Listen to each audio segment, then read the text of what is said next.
right. Talking. There we go. Hi. Talkie. Walkie-talkie. How you doing? I hope you have nice Eastern. Let me pop the chat over here. Oh my God. Okay. Breathing.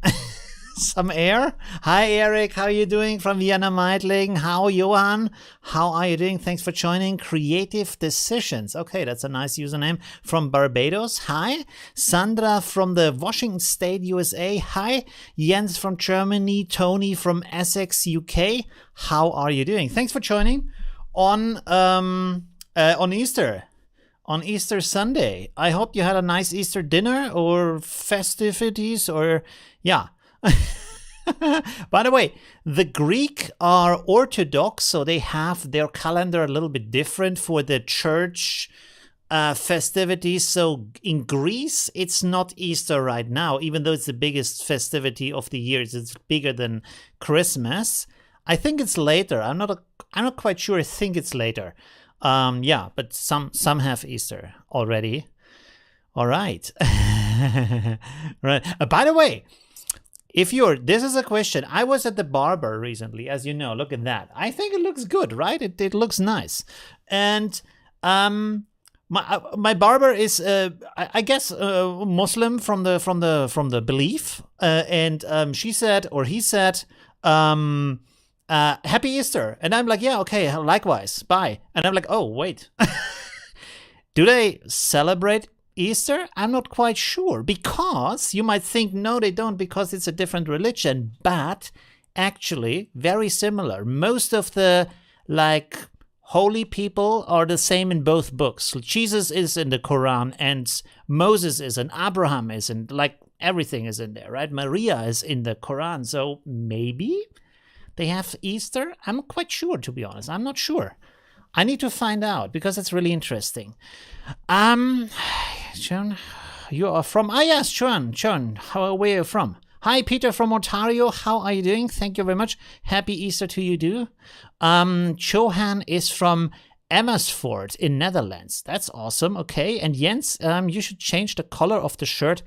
Oh, yes, for contrast reasons. That's true. Yes, I have a lot of dark shirts. I didn't think about that. Yeah, also this is yellow. I don't know why it's invisible right now.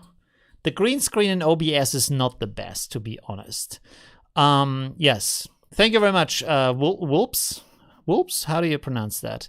Sandra, they consider Jesus a prophet, I think, but do not celebrate his rising. Yes, probably. That's true. Yes. Left in Amersfoort a while ago. Oh, cool. Nice. All right. So today it's about landscape. Actually, I'm going to talking about landscape composition, rather than editing. We do editing all the time, I think. And also I'm quite tired.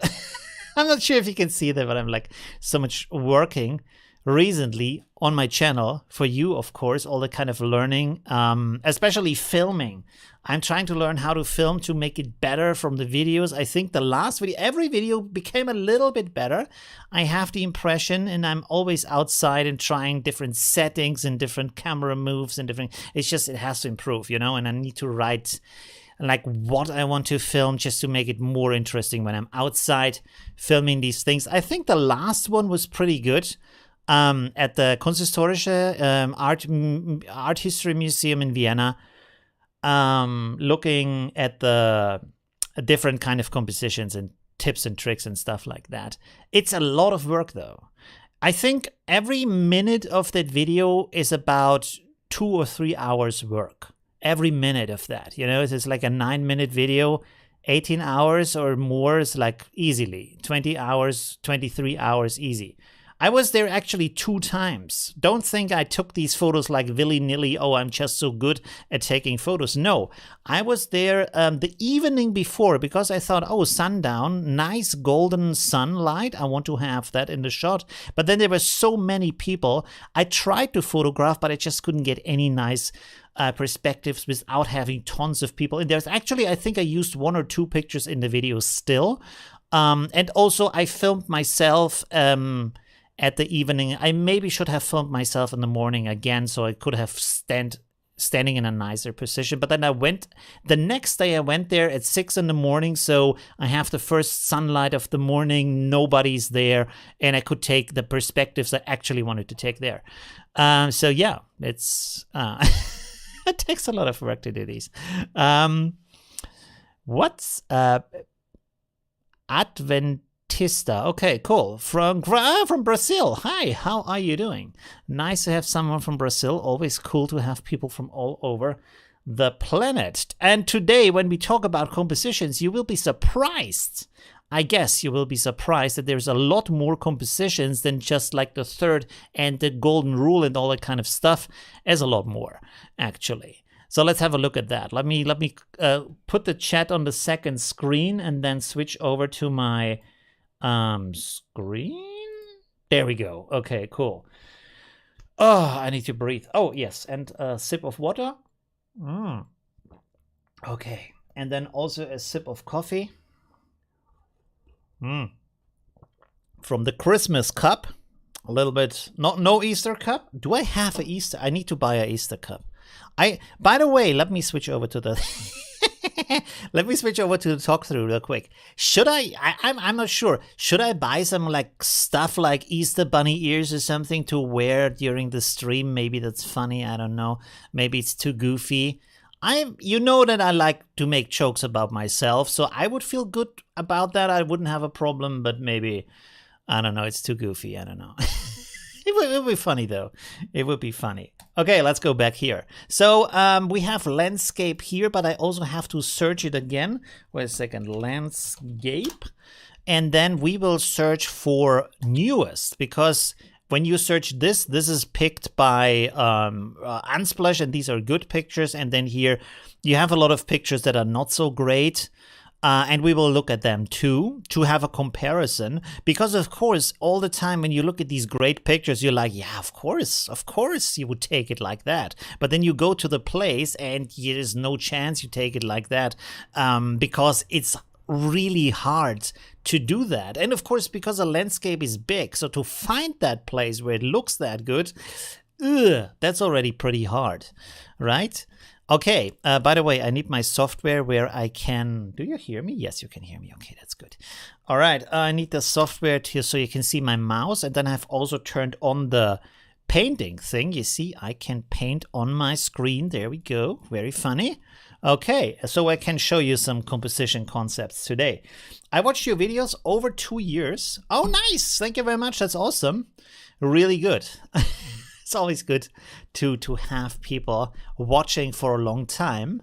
That's the main goal, basically, right? That's pretty good. And I always try to improve and bring some new stuff, of course. Okay, so let's look at some of these compositions here. And you already see, like, let's open up these two here and maybe also this down here. And you can see kind of a similarity. So here, possibly what you know is this kind of rule of thirds kind of thing, and you kind of can see it in here a little bit. And then you know this kind of this kind of bloop with the golden ratio and stuff. But there's actually a lot more things you can look into. Actually, I was thinking maybe I could make an app for that.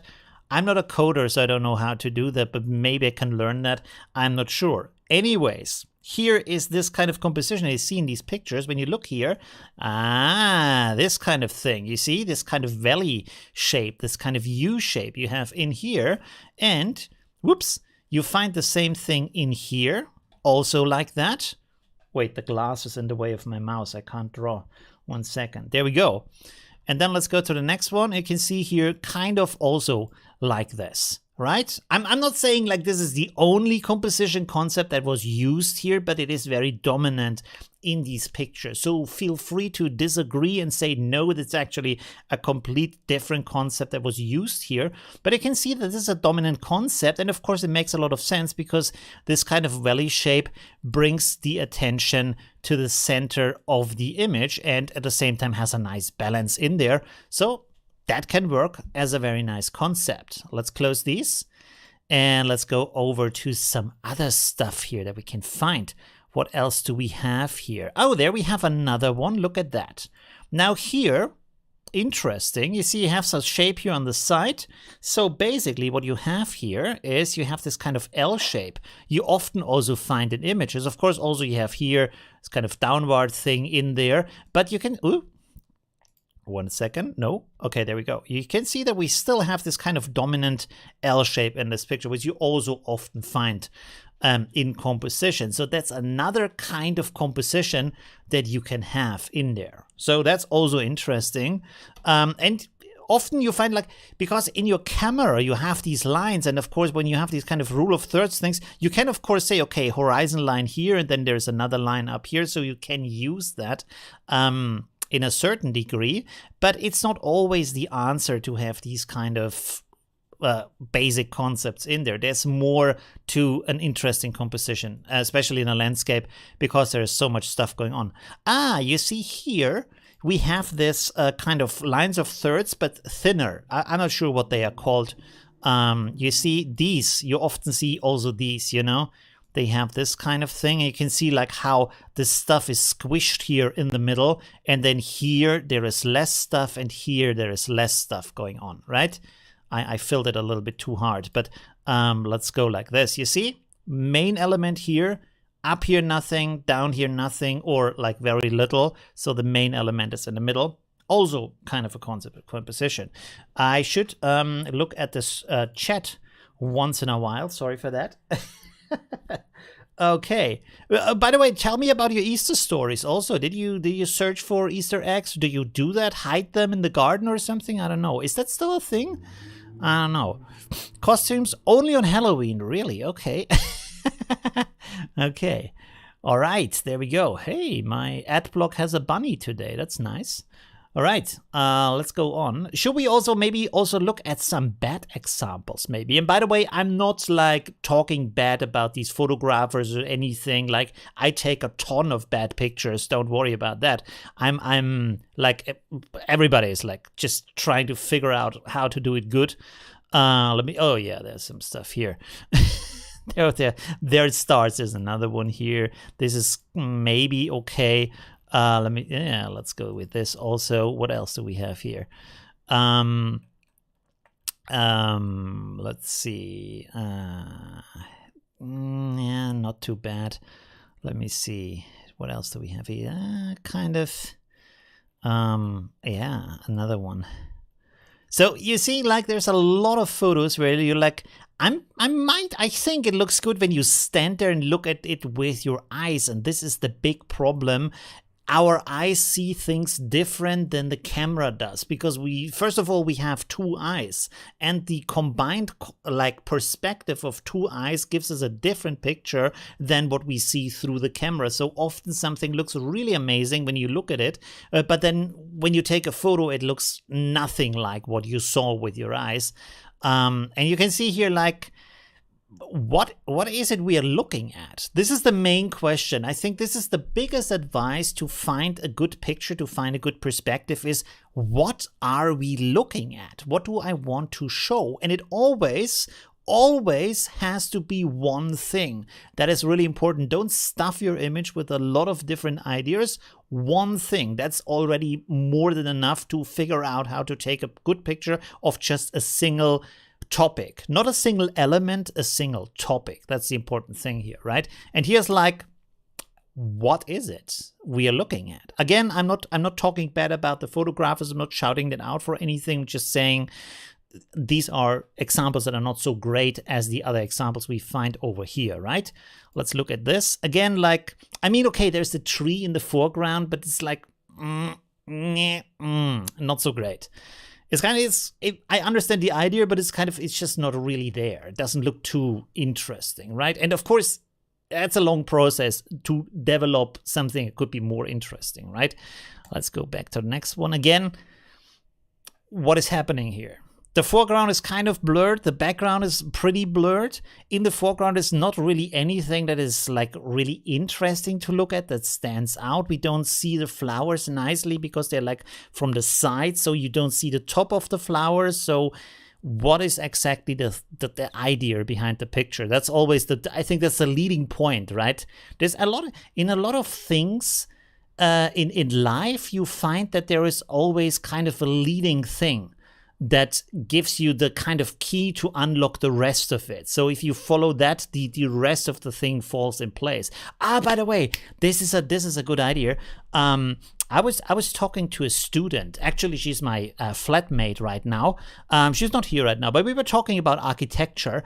And of course, she made this kind of, let me switch over the camera real quick. Story time, my friends, story time. So she's a student. She studies architecture. They had a task to design a museum building. And of course, the classic mistake every student makes, I did also back in the day, is you start with a material or a very vague concept or something, and you try to figure out, what can I do with that? Where can I push that? And of course, you always have the feeling you need to reinvent the wheel. You need to come up with something that nobody else has come up before. And that's wrong. That's really bad. Because when you start with an element and then you try to find something amazing, one element can be a million different things. But, and also, if you try to reinvent things, don't ever do that. Don't ever try it. It's really, really hard. Only the best of the masters can actually invent genuinely new stuff. The rest of us just copy whatever else is out there, and even the big masters copy whatever else is out there. They don't, most of the stuff they don't invent. And if you look at the best works out there, they're kind of inspired by other stuff that has come before. It's not unique. Anyways, what was I to say? Oh yes, there we go. What you want to do is to come up with the idea first. So the end point, what is the end goal, and then work backwards from that, right?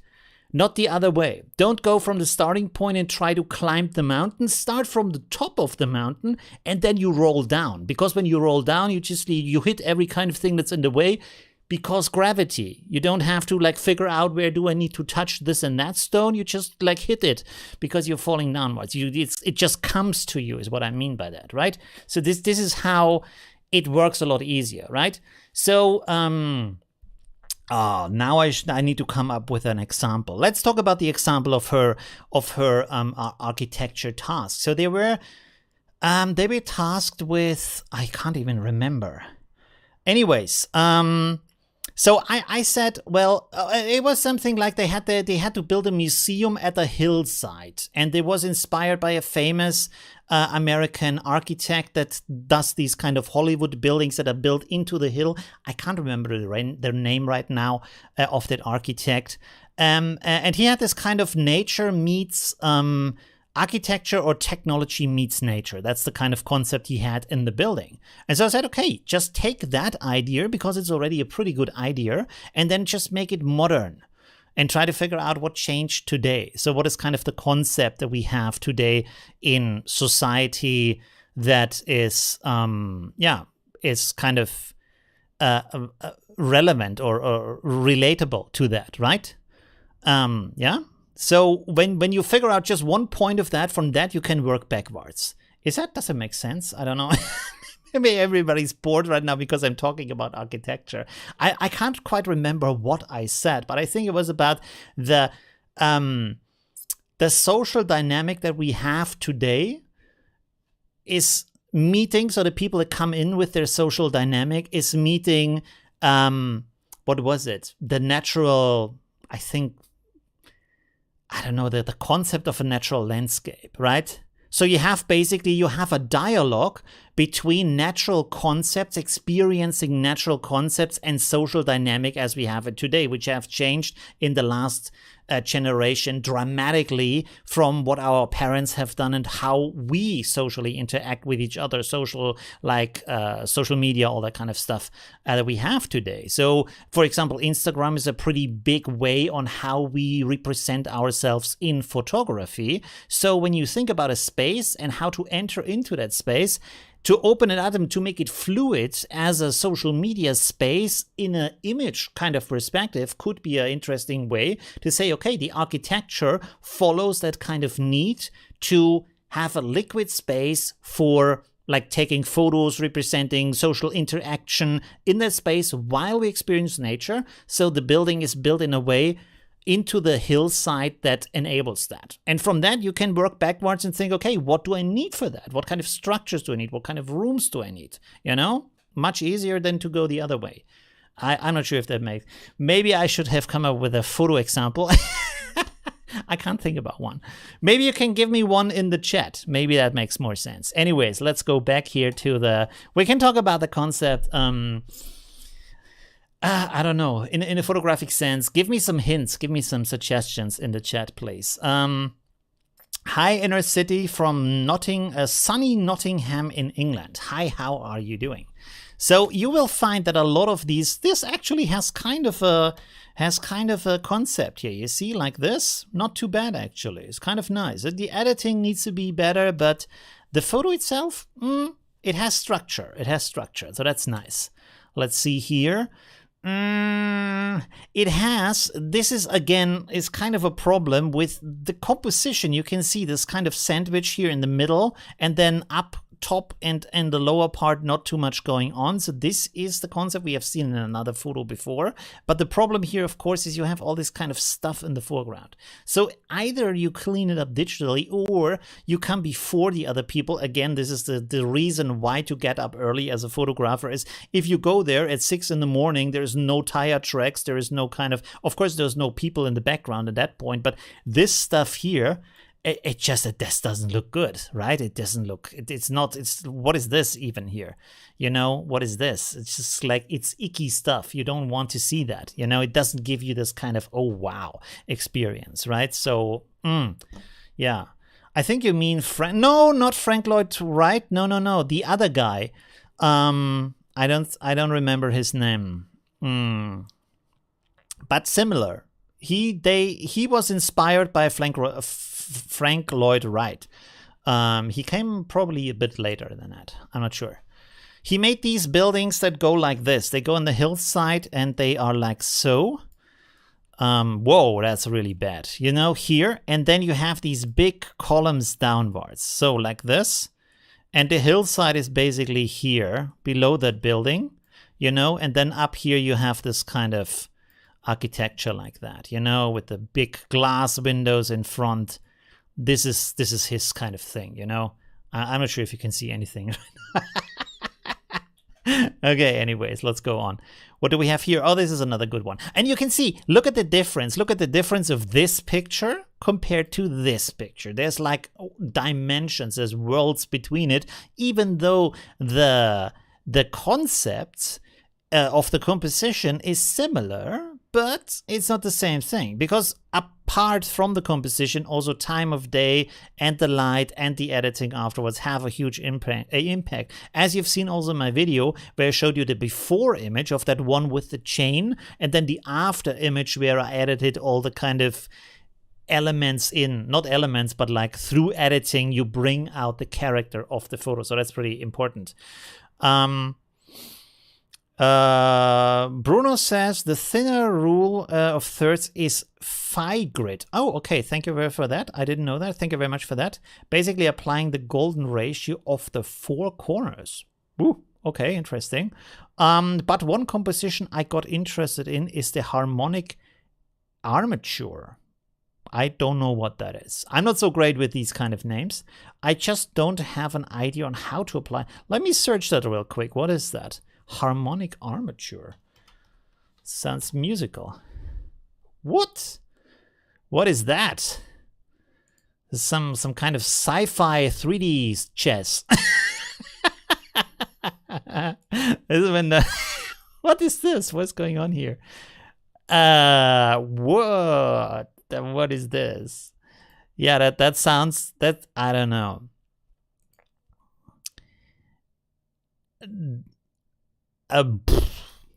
Is that even a concept? I don't know. It looks like someone had too much coffee and tried to figure out his concept. What the hell is going? What is this? I'm not sure. Is this helpful? I'm not sure. Because this, I would like define this differently. This is also a concept, but this is more this kind of circle concept, you know? Simply you have a circle where a lot of stuff is happening inside. So this is also a concept of composition. You don't find it too often in composition, but it's a maybe we find some elements here. Like how are these lines helping anything? I don't get it.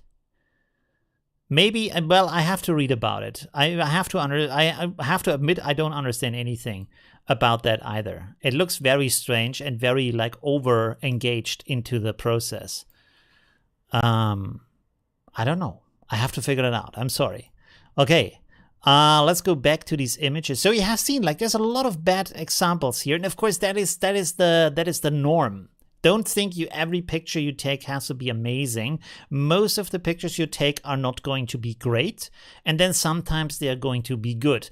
But the important thing is to figure out why are they good and how can I repeat that? And often, especially over time, you find a certain formula of what you like in the pictures, and then you can repeat it, you can focus on it, you can try to enhance that to make that better. So of course, as you know, maybe my thing for photography is I like pictures to be larger than life. I want to create something that is, well, just not the daily experience. So basically, I'm not a documentarian photographer or something like that, because I want to have things, I want to have an experience that makes me really appreciate that place and really experience that place, right?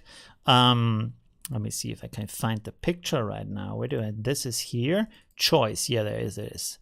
You see, like when you look at this, it's like, oh, you know, you have this kind of, not because the picture is so great, I'm not talking about that. I'm talking about this is something that is just bigger than when you are actually standing there. It's also nice, but I feel like this is a nicer experience because it's curated, it's created in a certain way, you know?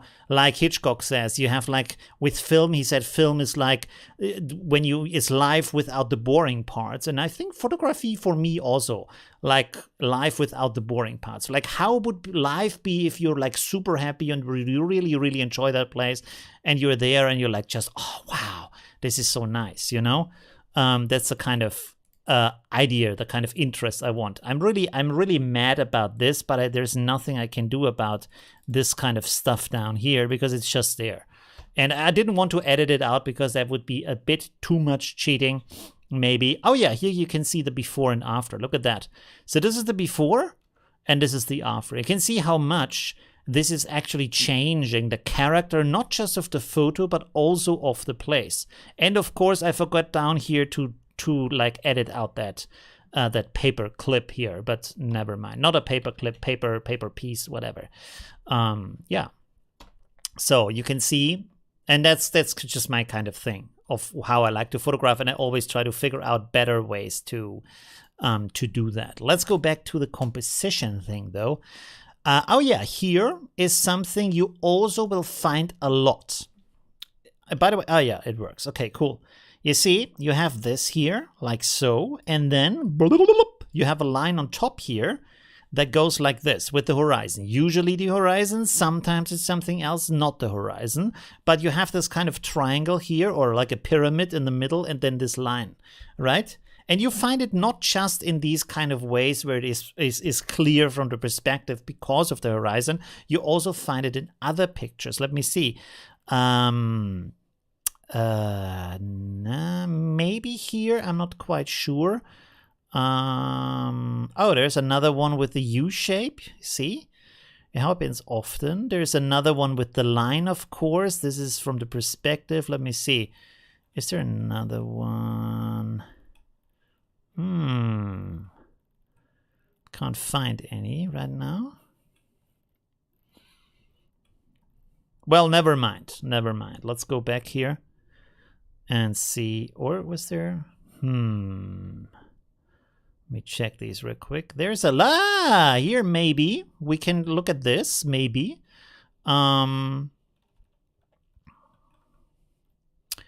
Maybe could be. Let's have a look. No. It's not. This is also interesting. This one. We want to look at that one. 1 second. Almost done here. No. No. No. A little bit, maybe. No. Okay. Okay, let's go. Where are the pictures we opened up? This is not it. Let's close some of those. It's getting a bit confusing right now. Oh yes, you can see here, of course, we have the same kind of thing where this goes like this. Of course, they have sometimes different arches because it's like however your perspective is, you know. But this is, of course, a kind of helpful element to have these. But here you can see you also have this kind of element in this kind of reflection here. You see, like that. And of course, like up here, you have the same thing because it's a reflection, but still. Oh, come on. There we go. This one. I missed the mark. There we go. Okay. So that is also a concept, right? That's interesting to have these kind of concepts. And you could potentially, it's kind of a good idea to have these kind of clear foils that you, I don't know, do they still sell them? Because in the past you put them on this kind of projector and then you can write on that and it would be on the wall. I'm not sure if they still have that, but you could paint them on there and then just look through them and like make yourself a little bit of a cutout, maybe with the ratio of your photo, and you just can look through them and see in the landscape, are there shapes like that? So that can be really useful to use that. With a boat jetty, probably mean all the pictures of a lake with a boat jetty. Yes, maybe. There was one with a boat, and I was almost like... I always wanted to take it. There's a little bit here. I don't think this is the concept was used here, but kind of you can see there's kind of a concept here too, where you have these lines and then you have this line here, which is not the horizon line in this case, but you can see that these lines are kind of coming together here, and then we have this line on top. So that can be a really good concept if you find that. This is, by the way, this is another concept we also can look at. It's just like diagonally. If you have a lot of diagonal lines, that can create something. Also an interesting concept. Also not rule of thirds or anything. It's just like diagonal line. So there's a lot of different concepts out there. And where was the other one with the boat? Maybe this one here. This is not quite it. But you can still see that you have these lines that go forward. And then you have a little bit of a... come on. And then you have a little bit of a line here. You see like this. So kind of, yes, also. A little bit. It could be different concept, but I think it's a defining concept. And to have these things sticking into the picture is also driving your attention into the picture. It's sucking you into the picture. So it's from that kind of viewing dynamic. It's really interesting, right? There's also other concepts. Again, you see here so often with landscapes, you have this kind of U shape that is really dominant in a lot of pictures. Let me see. Oh, this is also interesting, by the way. This is another concept here. You have a big shape over here and a small shape over here. So it's kind of unbalanced, but that is what makes it interesting, right? Especially if you have shapes that are kind of repeating, that are kind of similar. That makes a good concept too as a composition, right? And these are kind of the lesser known concepts. So I think you can get some really interesting reactions out of your viewers if you use these. Let me close this and then I look at the right on the chat. Let me see. Oliver says on his photo there is a lot of look around instead of just the statue.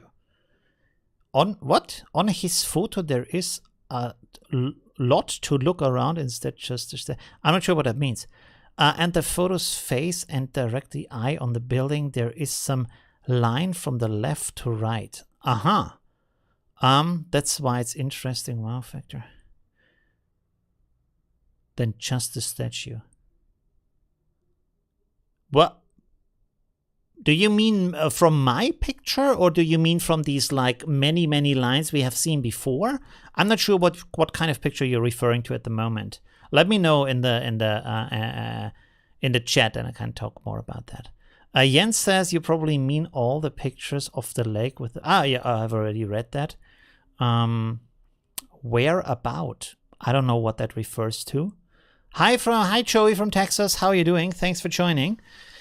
Another concept is, yeah, we have it here a little bit. Let me see what else we do have here. There's a classic concept here. Bum, ba-dum, ba-dum, bum, bum. Yeah. Okay. Yes, this is also interesting. And then, oh yes, this is also interesting here. So this is like a concept, of course, with the drone shot, always nice to simply have a dividing line. And there is some stuff happening here and whoops, no, there's some stuff happening here. And then there is some other stuff happening over here. So that's also a good composition with the line in the middle. And then you have just things that are opposing. It's always good if they are opposing from what they are doing. So for example, here you have a green park and there you have a desert or stuff like that, right? Or here you have a lot of people and over here you have, I don't know, parking cars or something like that, you know? So something that is the opposite of the other, maybe. You know what I mean? That can often be very intense as a viewing experience. Sometimes you need a drone, sometimes you just need a place where you stand high up and you have this kind of dividing line. I think there is pretty intense pictures from the Mexican border. Mexican border. Let me see. No? Is there a photo where there's a famous shot where it's from the top and on one side it's all green and on the other side it's all not so green. I think maybe it's this. It's not this photo, but it's kind of like this, but from the top and with the line in the middle, you know? And yeah, shots like that work really well. This kind of split between two different areas. This is more classic, of course. Your good old, what did you say? Pie grid? There we go. So that's easier. Maybe it's even rule of thirds because it's a little bit thicker to the outside. So that's more classic here. And here we have, this is also nice if you find that. It's just like we have these lines here that are stacking up on top of each other. So that's also a nice composition concept. If you can find that in a landscape, it could also be waves or kind of other things that are stepping up, maybe buildings, any kind of thing that stacks up behind each other like that. Even smaller things, you know, on a stand on a market or like fabric or stuff like that. All of that could be interesting. Waves in a desert, you know, the sand waves, the dunes actually it's called. And this is more like patterns here. So also a nice concept. Anywhere you find patterns could be interesting. It could be buildings, it could be landscape, could be any kind of pattern that you can find around you that is in itself an interesting pattern to photograph, right? And then it's kind of interesting to figure out how to photograph the pattern so it looks good, right? Okay. How much time do we have? Okay, we still have some time. Oh, there's another one. Maybe not.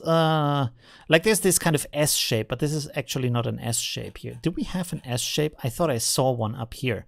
1 second, let me see. Wow, I'm talking so much. Do I talk too fast right now? Do I go too quickly? Maybe if I'm excited, I'm talking fast. You see, here's a little bit more of an S shape in this kind of thing. So that can also be a good concept. It's kind of, because it's kind of, I don't know why our psyche or whatever reacts very well to these kind of lines that go like this through the landscape, because it has this kind of, it feels a little bit romantic and I feel that a little bit it's kind of old time, the landscape, and we walk through it and it's kind of, maybe it reminds you of the stories you have been read as a child, you know, stuff like that. For some reason, these kind of lines go like this in the landscapes always soothing. It's always nice to look at. Terry says harmonic armature lines at 1/4, 1/2, 3/4, 1/3, and 2/3 intervals analogous to music. Ooh, okay. Some people place the grid over their viewfinder. I have a collection of them that I never use. Okay. There is the answer. If you never use them, it's not so useful, apparently. It's always good to have a simple concept that sticks to your mind you can apply to the picture. The other concepts might work really great, but if you don't know how to use them, it's not so useful, right? So this kind of, I think this like a S line in a picture or an L shape in a picture, stuff like that is kind of easy to remember, to find in the pictures, because it's already really hard when you're at the place to find the perspective, to find out where it is. By the way, here's the big trick. When you want to take good photos, go on the internet and search for that place and look up pictures of that place to figure out what is the best perspective. Because again, don't try to invent the wheel, because you're not some amazing world-class prize-winning photographer. You're just a normal person like everybody else, including me. I research the places before I go there. I look at the best perspectives. First of all, I look at the best places to go, so I don't have to search, because I don't know every corner of the world. So it's good to know just the best places and then look at the best perspectives. And then when you've figured out the best perspectives, you look at them and you think, how could I do this a little bit different? How could I do this in a way that is not exactly that? So I bring my own twist into that, right?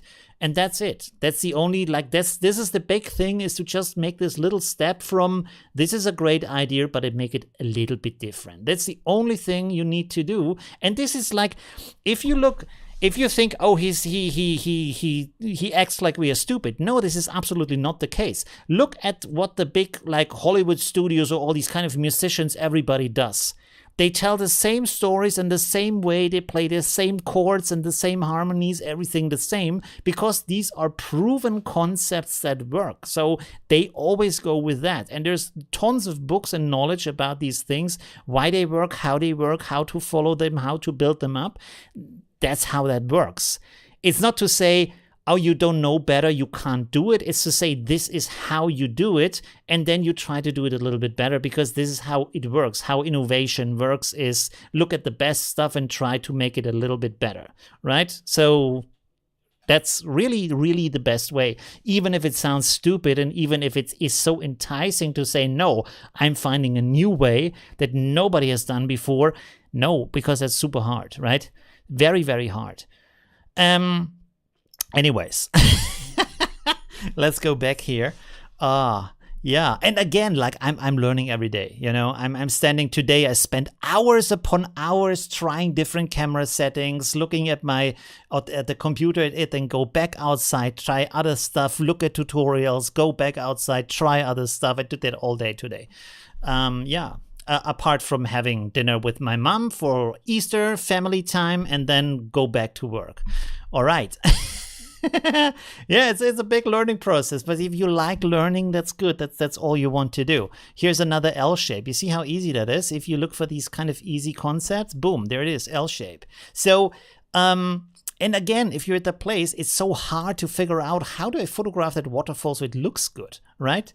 Again, also, if you wait till midday, first of all, no funky sky that looks good. And also down here is about 1 billion people who all want to take pictures, and it just doesn't look good. So if you're there at 6 in the morning, you can take that amazing shot with no people there, because yeah, there's the light, there's no people, and you can have this angle just for yourself. That's really good, right? So try to get the early shot, right?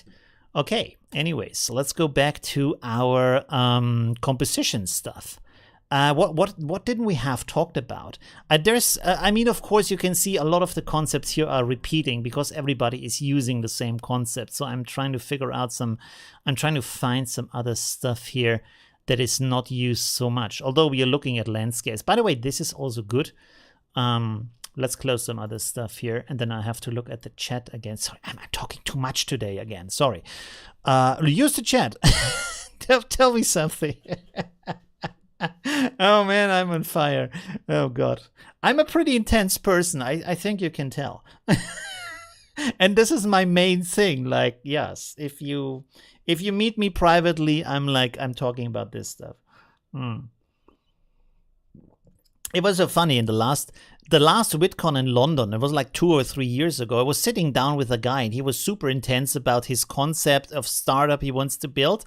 And I was questioning him like what and this and how does this work and why is it like that and how do you think they will react? And he looks at me like, you're a pretty intense guy. And I was like, actually, you are pretty intense, you know, like I didn't say it to him, but I was like, hey, guy, you talk for me like, I don't know, an hour, like super excited about your business idea.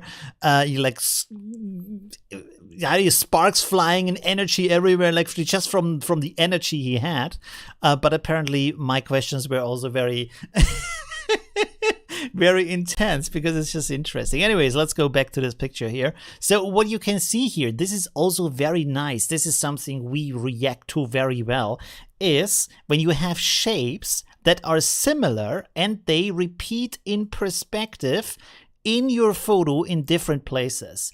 This is just something that for some reason it just feels good to look at, this kind of repetition, especially if it's like strewn out like here in kind of a chaotic pattern, not like too linear, too orderly, but just like spread out over the space and similar shapes. They just repeat. That it for some reason that feels nice. If you find something like that, also try to photograph that, right? And by the way, this is another thing. When I go to a place, I take a lot of pictures there. Because, of course, for me, it's a little bit different because I go to a place just to take pictures as a photo project, right? For example, to make a video for you.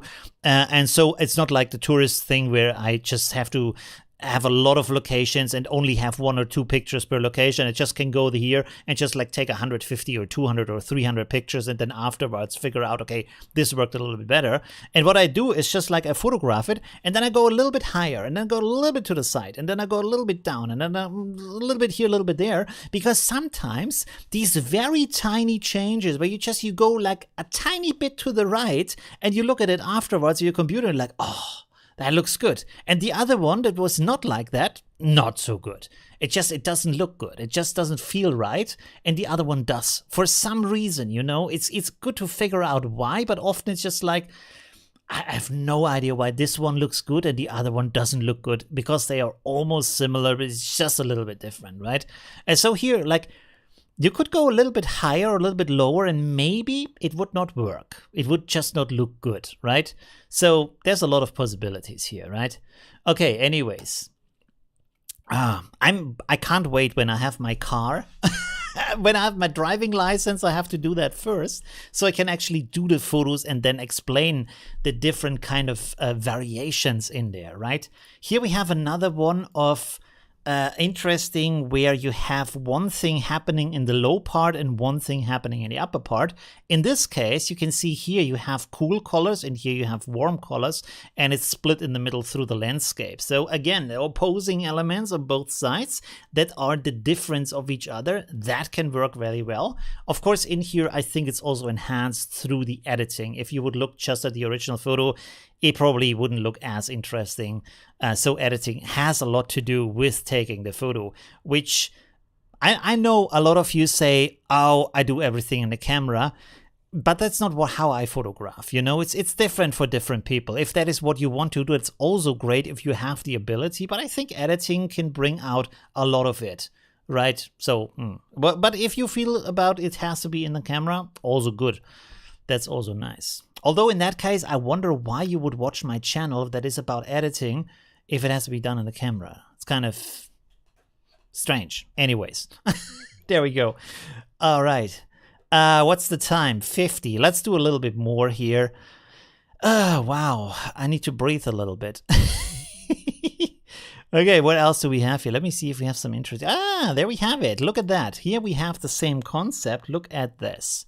You have here the pyramid going upwards, and then we have the line in the background.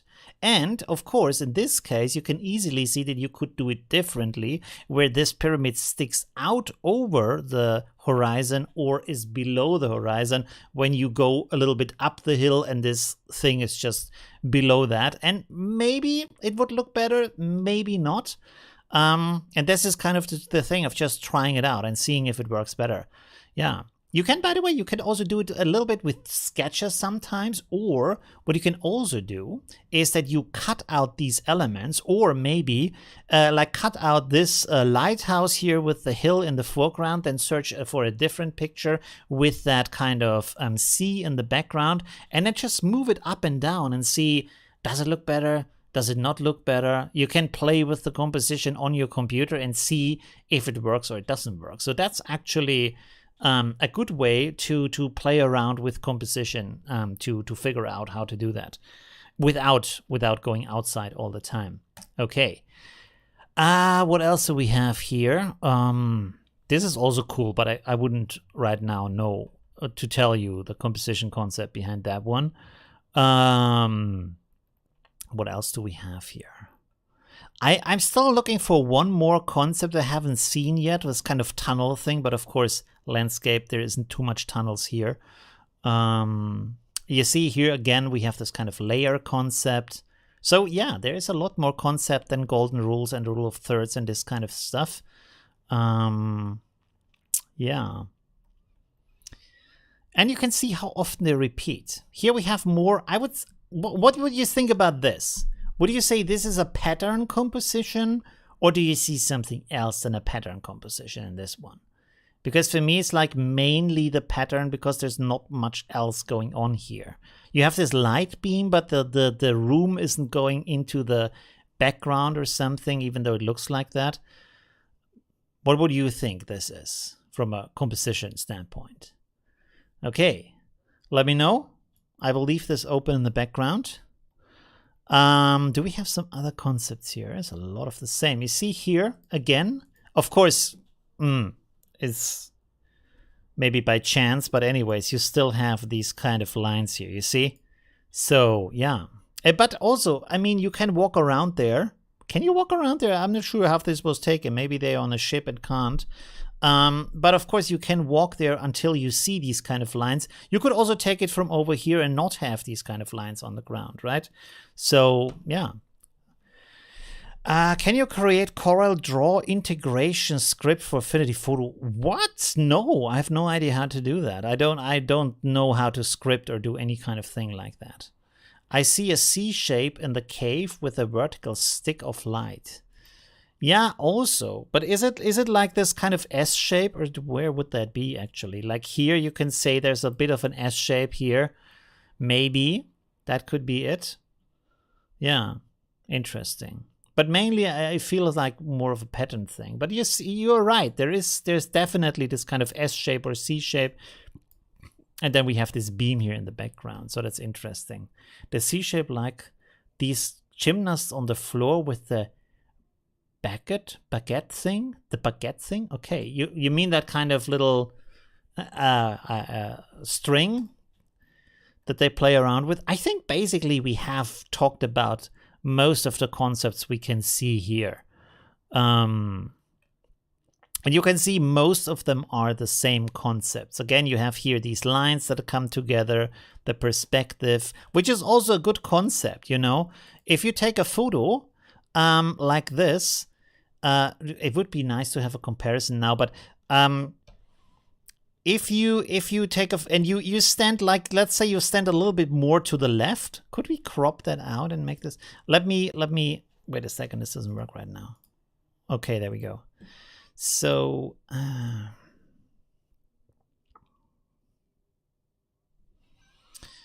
let me see. New from clipboard, yes. So imagine you have a photo like this. We need to have this unconstrained. And then the classic thing is, of course, that you kind of stand here on the side. So is this working right now? 1 second. I just want to paint here. So the person doesn't work. Oh, I'm on the wrong button. Okay. So the person kind of would stand here leaning against that, you know, like this. You have your body standing there, leaning against that thing, and you photograph like this. And that's not so great, you know? So instead, when you go like, doesn't work. 1 second.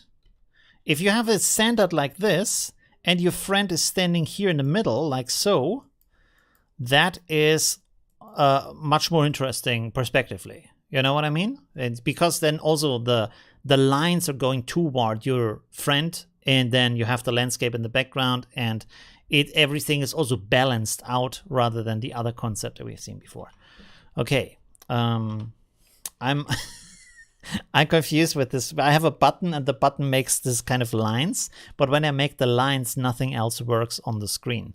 Again, here, look at that. Look at how many of these, how you have these repeating concepts. Again, you see here the line, and then you have this kind of pyramid going here towards the line, right? And again, you can just go over to the side here, then you don't have these lines. So it does have some purpose to stand here between these lines to get that. Also the kind of reflection here, of course. Yeah, so that makes sense. You find that often. Okay. Oh, there we have this other one. You see with the boat, like you said before, I'm not sure who said that, but again, with these boats, that's a great idea. If you can use the boat, and I think a lot of people would sit in the boat and not take that shot because it's not apparent to see that these perspective lines are there, because they only appear when you go into that position to see these lines. This is the most difficult thing about finding the lines, is that they are only appearing when you are looking for them, when you know where to find them. So they are invisible unless you know where to look for them. That's the hard part about that. But this is also where the experience comes in. When you over time learn, I have to look at that in that place to find that kind of perspective, to find these kind of lines, right? And when you know that, when you figure that out, for example, now you know when you're sitting in a boat, go a little bit lower so you see these lines from the boat shape and line it up with the horizon, and boom, you have an interesting shot. If you know that, you can just go there in any kind of boat, do the same thing, and most of the time get a interesting picture, right? Of course, also you need to rotate your boat to a nice position, stuff like that. That's a given thing that it's not automatically good, but you already know that trick, so that's pretty good. Okay, anyways. I wouldn't take the boat shot because that's what everybody does. Yeah, that's the thing. Like sometimes the perspectives are overused, but it doesn't mean that they don't work. So maybe you don't want to take it like this, but maybe you find another kind of solution for that. Or you take the same shot, but maybe your cute dog sits here in the middle, maybe with a nice funny hat on, and then suddenly it's a completely different story, and everybody's like, oh, that's such a nice picture, because it's different in this picture, right? But often the thing is, people like to see what they know, because people like to consume what they know, because they know it's good. So if you go, this is a classic example, if you don't believe me. When you go to a club, you want to dance to the music that you like and that you know. So if the DJ plays some random stuff you've never heard before, you're like, what is this? I don't know if this is good. I don't know what comes next. I want to dance to the music I know because I know how to dance to the music that I know, you know? So that's the thing, right? Or you go to your favorite restaurant, so you want to have the food you like and the drinks you like. If they come up with new stuff that you've never heard before, it might be good, but how do you know? You know, so it's more risky, you know, it's more risky. Okay, anyways, I think we have talked about enough perspectives today. We can should we do this again at another time? You see here, again, we have this kind of thing with the repeating shapes in the landscape in different sizes, but they are similar and spread out in a random way. That's a concept and it works. There we go. Pretty nice. And of course, also in this case, you have these opposing halves. This is very dry. This looks very, not wet, but you know what I mean? Lifelike, blue. So yeah, or the opposite. That's nice. Again, here also, this time split in a diagonal. Here you have the line. Green, blue, opposing elements, water and land, opposing concepts. So that's also something that works. All right. Let me switch over to the talk view so I can find the weekly challenge, and then we can talk about that. There we go. Where do we have that? Oh no, this is the wrong one. Oh man, I talked so much today. All right. I hope you liked that. It was really interesting for me. Okay, there we go. This is the challenge.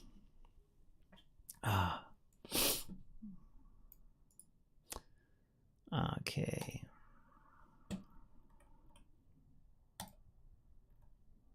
Nope. We need to open that up. There we go. Okay, cool.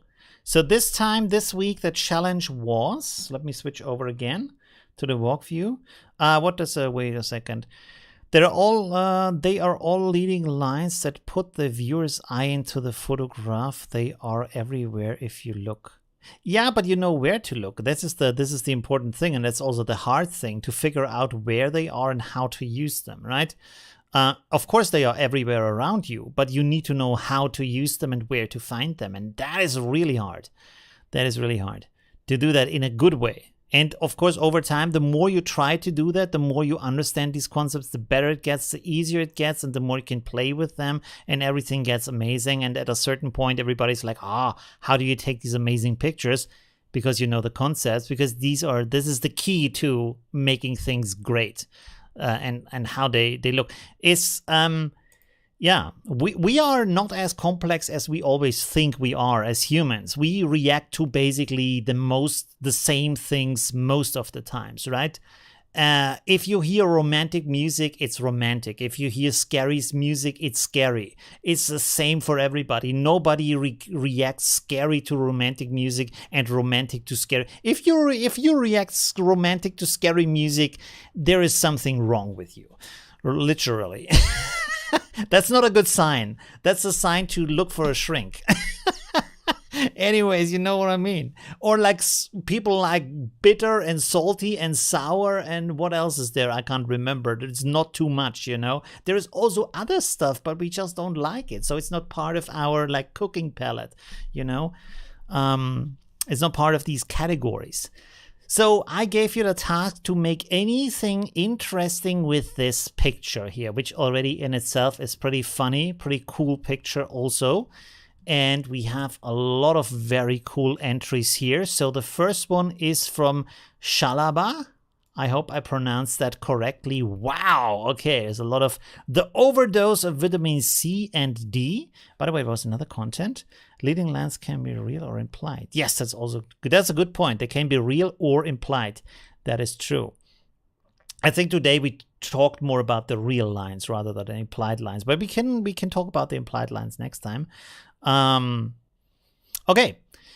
So yeah, awesome. With a kind of motion blur in there in these light rays, and there is more light up here and everything is like just exploding and very energetic. And then you have also this kind of nice picture effect here with the shadows. It's bending. It looks a little bit like a Polaroid or like a paper picture.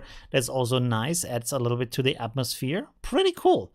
Very nice. I like that. And the rotation, I feel like the tongue, it goes into that kind of rotation and the goofiness of it. So yeah, that is pretty nice. Really cool. Really interesting idea to do it like that. Awesome. Let's go to the next one. Wow. Okay. Chris has done an advertisement. I hope this is allowed. I think it's okay. Wow. Okay. Fanta. Pretty good. Andalusia in a bottle. Ooh, that's also a good slogan. Pretty nice. And you did a really nice editing job. Look at how the leaves come over the head here, over the hair, and over the hands. So this is really integrated. Look at that. How this is. Oh, it doesn't. You can see it now. And see, like here and there, how it goes over the head. So she's really standing in between these orange trees. Really nice, really cool. How many people in my chat know that oranges grow on trees? Because not everybody knows. Do you know where a banana comes from? Is it a tree or is it a bush? And do you know where how do you call it? Pineapple. Is a pineapple on a tree, or is it on a bush, or is it maybe on the ground? How does a pineapple grow? Do you know? Because I was surprised when I saw the first time how a pineapple actually grows, you know? Yeah, let me know. A lot of people don't know, you know, it's not a joke. Yeah, so interesting. Ooh, wow. Here we have a reflection from Jean-Loup. Pretty interesting. Distortion. Only filter is distortion? Is distortion really? Like a little bit of I don't see any kind of water wiggle. Where's the distortion? I can't see it. And the lips here make a very thin red line. That's a little bit of a strange element. Maybe you intended that or maybe not. It looks a little bit strange, this kind of line here. But yeah, still pretty cool. Pineapple, it's a bush, small plant. Yeah, on the ground. Okay, interesting. We will look at a photo in a second of how a pineapple looks. You will be amazed. Oh, have you ever seen a blossom from a banana? That is amazing. That is really amazing, the banana blossom. Okay, let's have a look at some more entries here, and then we're going to look at the pineapple. Bananas grow in trees and pineapples grow close to the ground in a pot? What do you mean by a pot? Interesting. Ooh, scary. Okay, so this turned basically in the opposite from a funny, goofy picture into a scary, dark black and white picture. This looks like she's smoking something here a little bit. And it looks like, it looks more like a skull. Wow, that is kind of scary. This is from Tony. The future is not orange. Yes, I would say so too. The future is not orange. Wow, that is kind of scary. All right. Okay. Strawberry. Is the strawberry berry? Okay. All right. Hey, let's look at this real quick. Okay.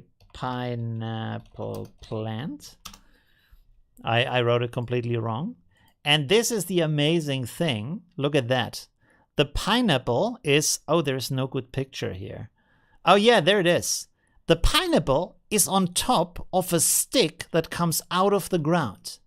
So this huge fruit that you often see is on a long stick, not too long, but it's still a long stick on the ground, coming out of the ground. This one is closer to the ground, but often they are on large sticks, more like this other one here. There's not really a good picture here of the plant when it's growing, but it looks very goofy. To be honest, looks very goofy. Yeah, like this. You see, there's a long thing here, and then on top is the pineapple. That is so strange. I would have not thought it. I thought they were maybe hanging from the top, or maybe sitting directly on the ground, but not this kind of very strange element here. That is, I don't know, very, very strange. And let's also look at the banana blossom. Banana blossom. That is amazing. And in some Eastern countries, you can get a salad made from that. You see like this. And the cool thing is these little things here, those are the bananas. Sorry, we're not talking about photos right now. We're getting back to the photos in a second. So when you think about that these are the bananas, you can imagine how big these blossoms are. Of course, these are small bananas. They are not the big ones that we buy. These are small bananas, but still the blossom is like this. It's like a big Coca-Cola bottle or something like that. And you can eat that. You can make a salad from that. Yeah, there's the inside of the blossom, you see, but you can see it's still big, you know? There's even bigger ones than that. So yeah, that's pretty impressive that they look like that. And that bananas grow around that. That is really amazing, right? Yeah, strange. The strange world we live in. Okay, let's go back to this. This is from Christian. Wow. There we have, very funky with the laser lines in the background. Kind of, what was that time? 90s? Was that the 90s or the 80s? I always kind of mix them up. Did you something with the neon light? Yes! From my neon pack. Wow, that looks pretty cool. Very interesting. Very nice. Reminds me like these old TV shows in the 90s. I hope that comes back. I really like this kind of hand-painted lightning in movies. I like that so much. The new digital lighting, I don't like that. The one, let's go here, Highlander. Let's see if we can find something like that, Highlander. These kind of things, these kind of rays, that in the past, they have been drawn by the hand. This stuff, that looked so good, especially animated. I like that so much because it's more poetic in a certain sense. The drawn ones, they are more artistic, they feel more organic and alive, and the new digital ones, they are more realistic, but they just don't have this kind of alive expression, you know what I mean? Anyways, awesome, Christian, thank you very much. Pretty cool, very nice, really like that. Awesome, awesome, awesome. There's so many cool entries. Oh, Trude, wow, look at that. You can plant the tip of the pineapple from the supermarket. Really? It grows again? But the fruits are pretty big. You need a big spot to do that. Wow. That looks really interesting. You did kind of a grunge overlay here for the background, but it's also a little bit on the face. So I'm not sure if this is intended. Maybe you wanted to use this as a texture for an old paper photo. That could be. Or you wanted to have it as a wall texture for the background, in which case I would suggest to make a mask and then just paint it out in the areas over the body, over the face where you don't need that. And then you have these kind of light sparks here that are depth of field, a little bit unsharp. Looks really cool. It looks like a magic thing is happening right now. Pretty awesome. Technically, what does the end say from Botanic View Strawberry? It's not a berry. Yeah, right. Yeah, so many things that are named wrong. But we are animals of habit, so we are not going to change that. Of course, we just keep it like that, no matter if it's like a nut or a berry or whatever. Just like we just keep doing it, right?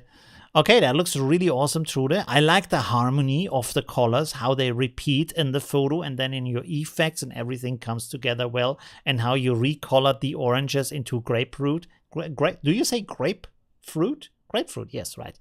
And then in the background, so very, very nice. Very, very nice. Really cool. Okay, let's go on. Wow, this is from Marie. What is this? Ooh, oh, this is from what we did last time with the background. Really cool. And you replaced them with some kind of furry... I have no idea what that is. Do you say about that? Playing around with various things. Background from a pack I bought a while back. Lace ribbons. Created by a lace brush. What are lace ribbons? Oh, up here, you see these are painted. Really cool, interesting. Adding a frosted glass texture as well as eyeballs to the oranges. Ah, it's a frosted glass textures on here, and then you paint it in these like circles here to make it look like eyeballs. That worked really well. Wow.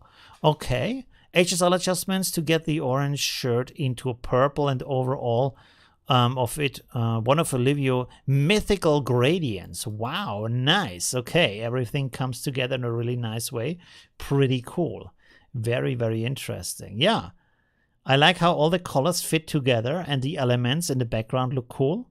Very cool. And how this kind of graphic element here is, it looks like a little bit like flames coming out of the head. So that's pretty funny too. Really interesting. You might look a little bit maybe here into these kind of shadow areas to maybe in these areas make the saturation a little bit less, because otherwise they're just popping out and the shadows kind of grab a little bit more attention than the rest of the face because they are so colorful. So give it a try to desaturate them a little bit to make them more shadow-like. But other than that, it looks really cool. Very, very nice. Okay, cool. Let's go on here. Woo! Okay, here we have something very different from Chuli. Okay, not the task of the week. Maybe you wanted to post it as a post and wrote it as a comment instead. Interesting. Looks also pretty cool. With what's the name of these again? It's oh my god. What's the name of those? It's I can't remember. Anyways, yeah, it looks pretty cool. It's nice how you blended together the different colors and elements from the ambient light. So that's pretty cool. Again, not really the task of this week, but still very nice. Nice job. Thank you very much, Julie, for that. Mari says, my favorite fact is that most of the obvious taxonomies are not possible to be defined through science in a way that includes all things we consider to be part of it and excludes all we don't. Oh, interesting. Okay, cool. I recently I saw a video that says trees are not a thing because they are so different and they are not really related to each other. They just all look kind of similar, but a palm tree and a these other kind of trees that we have here in Europe and stuff like that. They are not really related. Some are more related to bushes and other to grass and other to other kinds of things. They're not the same thing, but they just look similar, you know. That was really interesting to hear that. And the same thing with fish. There's no thing like fish. It's just they are a lot of different animals. They just look similar, and this is why we all call them fish. But actually, there's no fish kind, you know, like dogs. All dogs are dogs, but not all fish are like just the same thing. Dogs come from the same root, fish don't. That's what I mean by that. Oh wow, that's pretty interesting here. Wow, there's a lot of stuff going on here. Diana wanted something to do with, which looks funny, colorful and surreal. Yes, you really brought in the surreal part.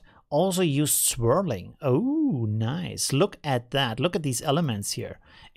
Did you do this with Affinity Photo, or this was done with an app or some other kind of software?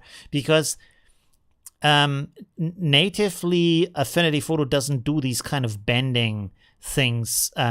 You can do it with warping or stuff, but this looks too kind of too perfect to do it manually. So it looks more like an effect from an app, but pretty cool, of course, still.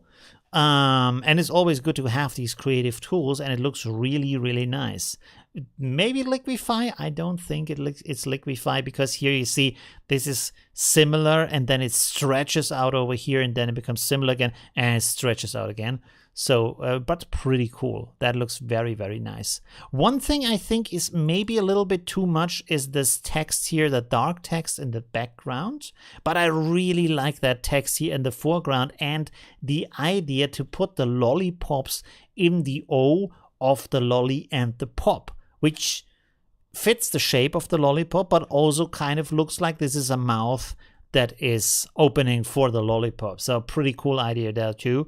And also to replace the oranges by lollipops, and it also looks good, even from the ambient light. You could totally think that she's holding two large lollipop discs. Really nice work. Very, very nice. Okay. Marie, iguana, yes, iguana, that's true. Thank you very much, Oliver. Marie says, example, define a fruit, a fish, a tree, or a chair. There we go, yes. Also, game. Game and salad don't have definitions. Salad could be anything. There is a meat salad and a fruit salad and fruit,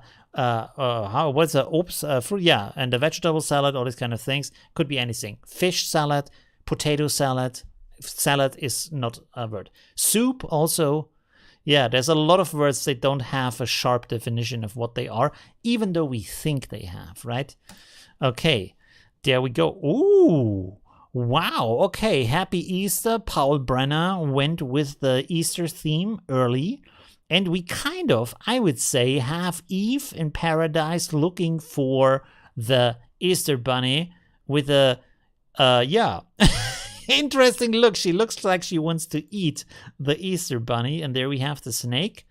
And yeah, a palm tree in the background, I guess. I'm not quite sure. Really awesome.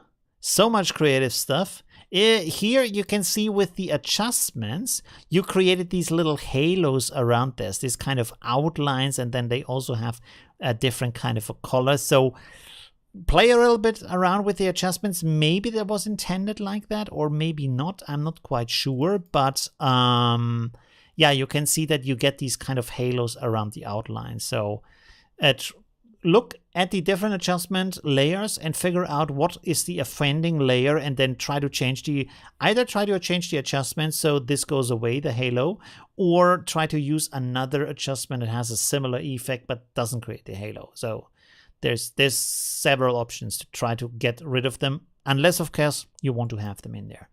Okay, and here we have the source material. Wow, lots of stuff used. Pretty awesome.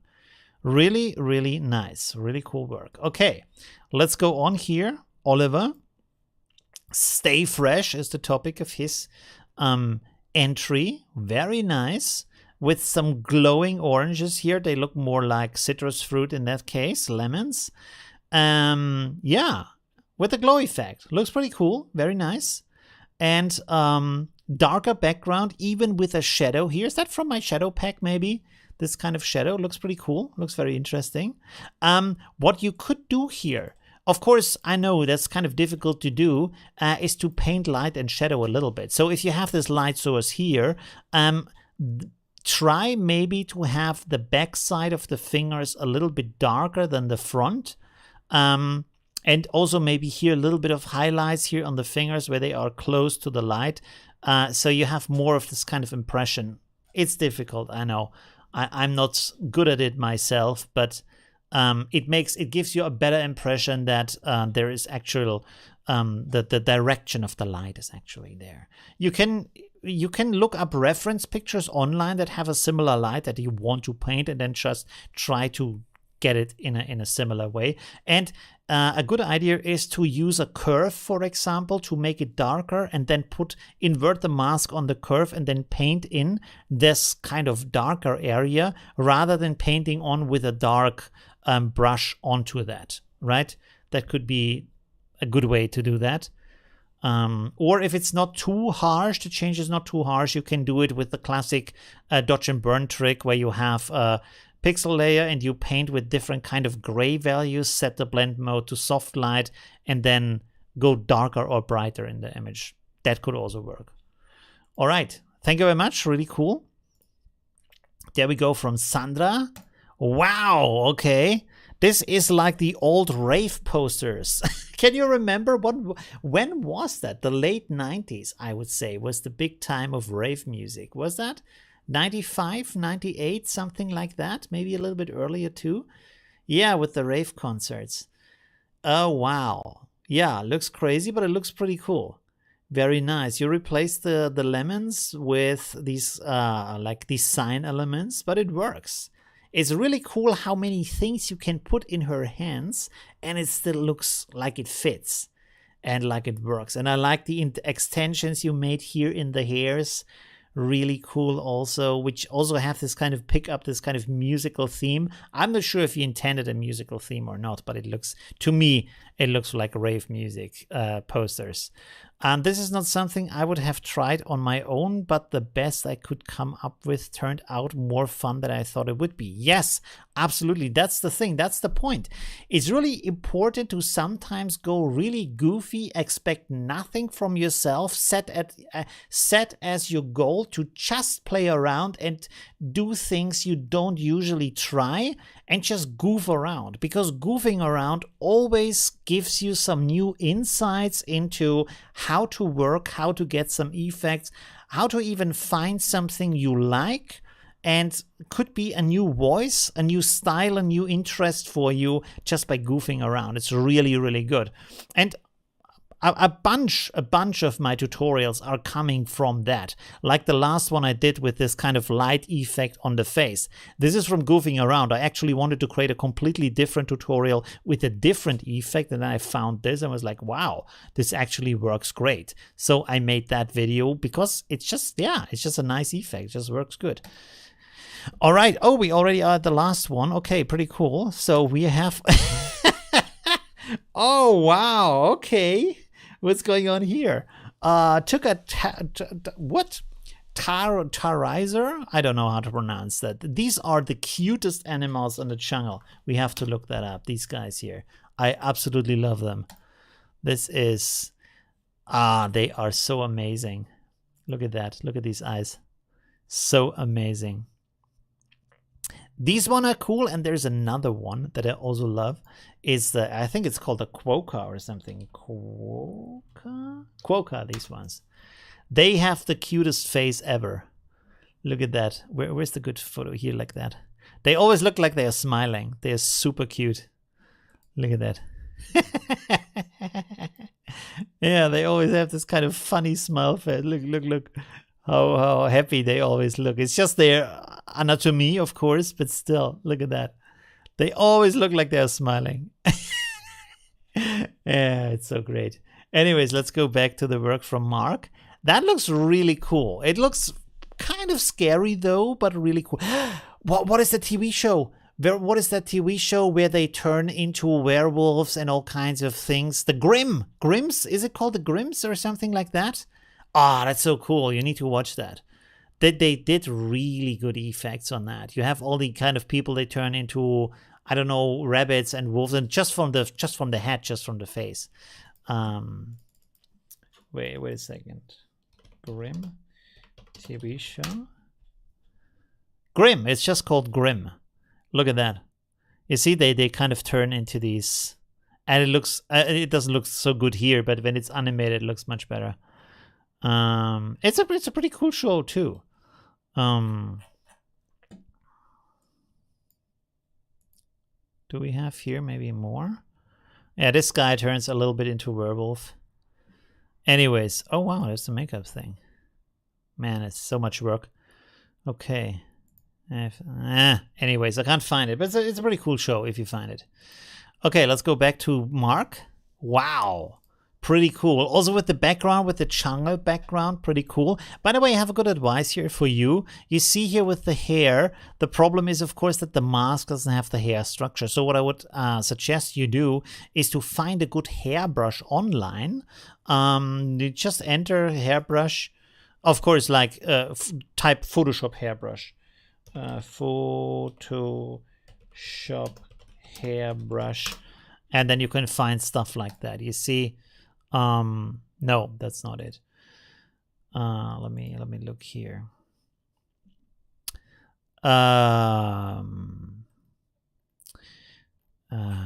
Wait a second. What is that page called? Deviant. I have mine from here, but I can't remember right now. But you can use a hairbrush like that. There's a fur or fur brush. Fur brush is also good. Let's look fur brush. That might be even better. Yeah, things like that, you know. Yeah, something like this. You see? You download one of these brushes. Brusheezy is also a good site for that. And then you have to adjust them a little bit in Affinity Photo because it doesn't work the same as in Photoshop. Especially the rotation, you have to adjust the rotation to random, maximum random, and then it looks like this. And then the repetition of how often that is applied.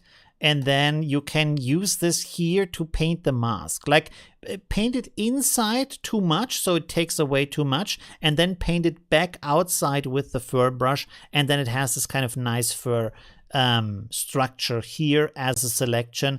And because it already has the texture of the hair, it actually looks like hair. So it's a pretty cool trick. You can also watch this trick in my video. Let me find that real quick for you.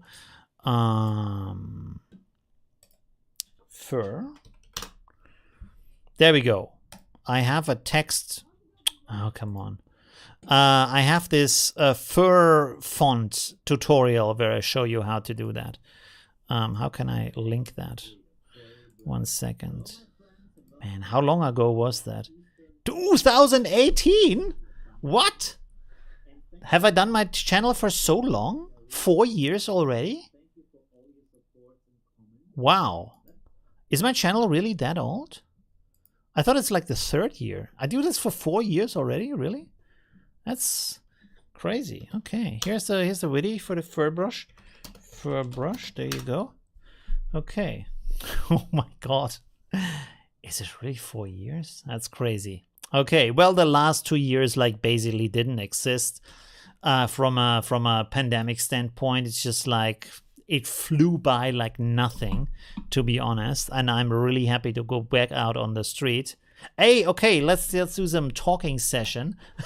There we go. Because I have posted in my Facebook group, maybe you haven't seen that yet. So as you know, I try to get to America because there's a big YouTube event that I want to be part of. But I also wanted to travel around there, and I'm making my driving license right now. And I thought, hey, I could rent a car and then travel around and make videos and photograph that. But it turns out you need to have the driving license for at least a year so you can rent a car in the United States as a tourist, which of course makes sense. But for me, it means I can't drive around. So trying to figure out different options. Either I don't travel around, I just go to the event. And I do this maybe a year later or half a year later. No, a year later at least. So because of the license thing, or I find someone to travel with, maybe one of you. I'm not sure if I can. I think I can drive. I just can't rent a car. Or the alternative would be I save all of that money because it's going to be really expensive.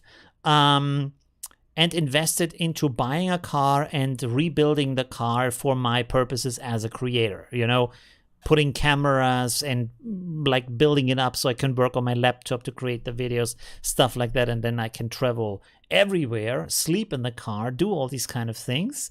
And yeah, so that's the kind of a plan. Although in the meantime, since posting that, I did some more research, and from the cost of owning a car and all the costs that come with it, might be a good idea to, in the first half year, to occasionally rent a car, go on the trips, test that out until I get more proficient in doing that, and then figuring out what kind of car do I need, what kind of equipment do I need to build into the car to work as a mobile studio, basically. Not a mobile studio like this, of course, just like where I can work on the computer and I can film myself and stuff like that. What do I need for that, right?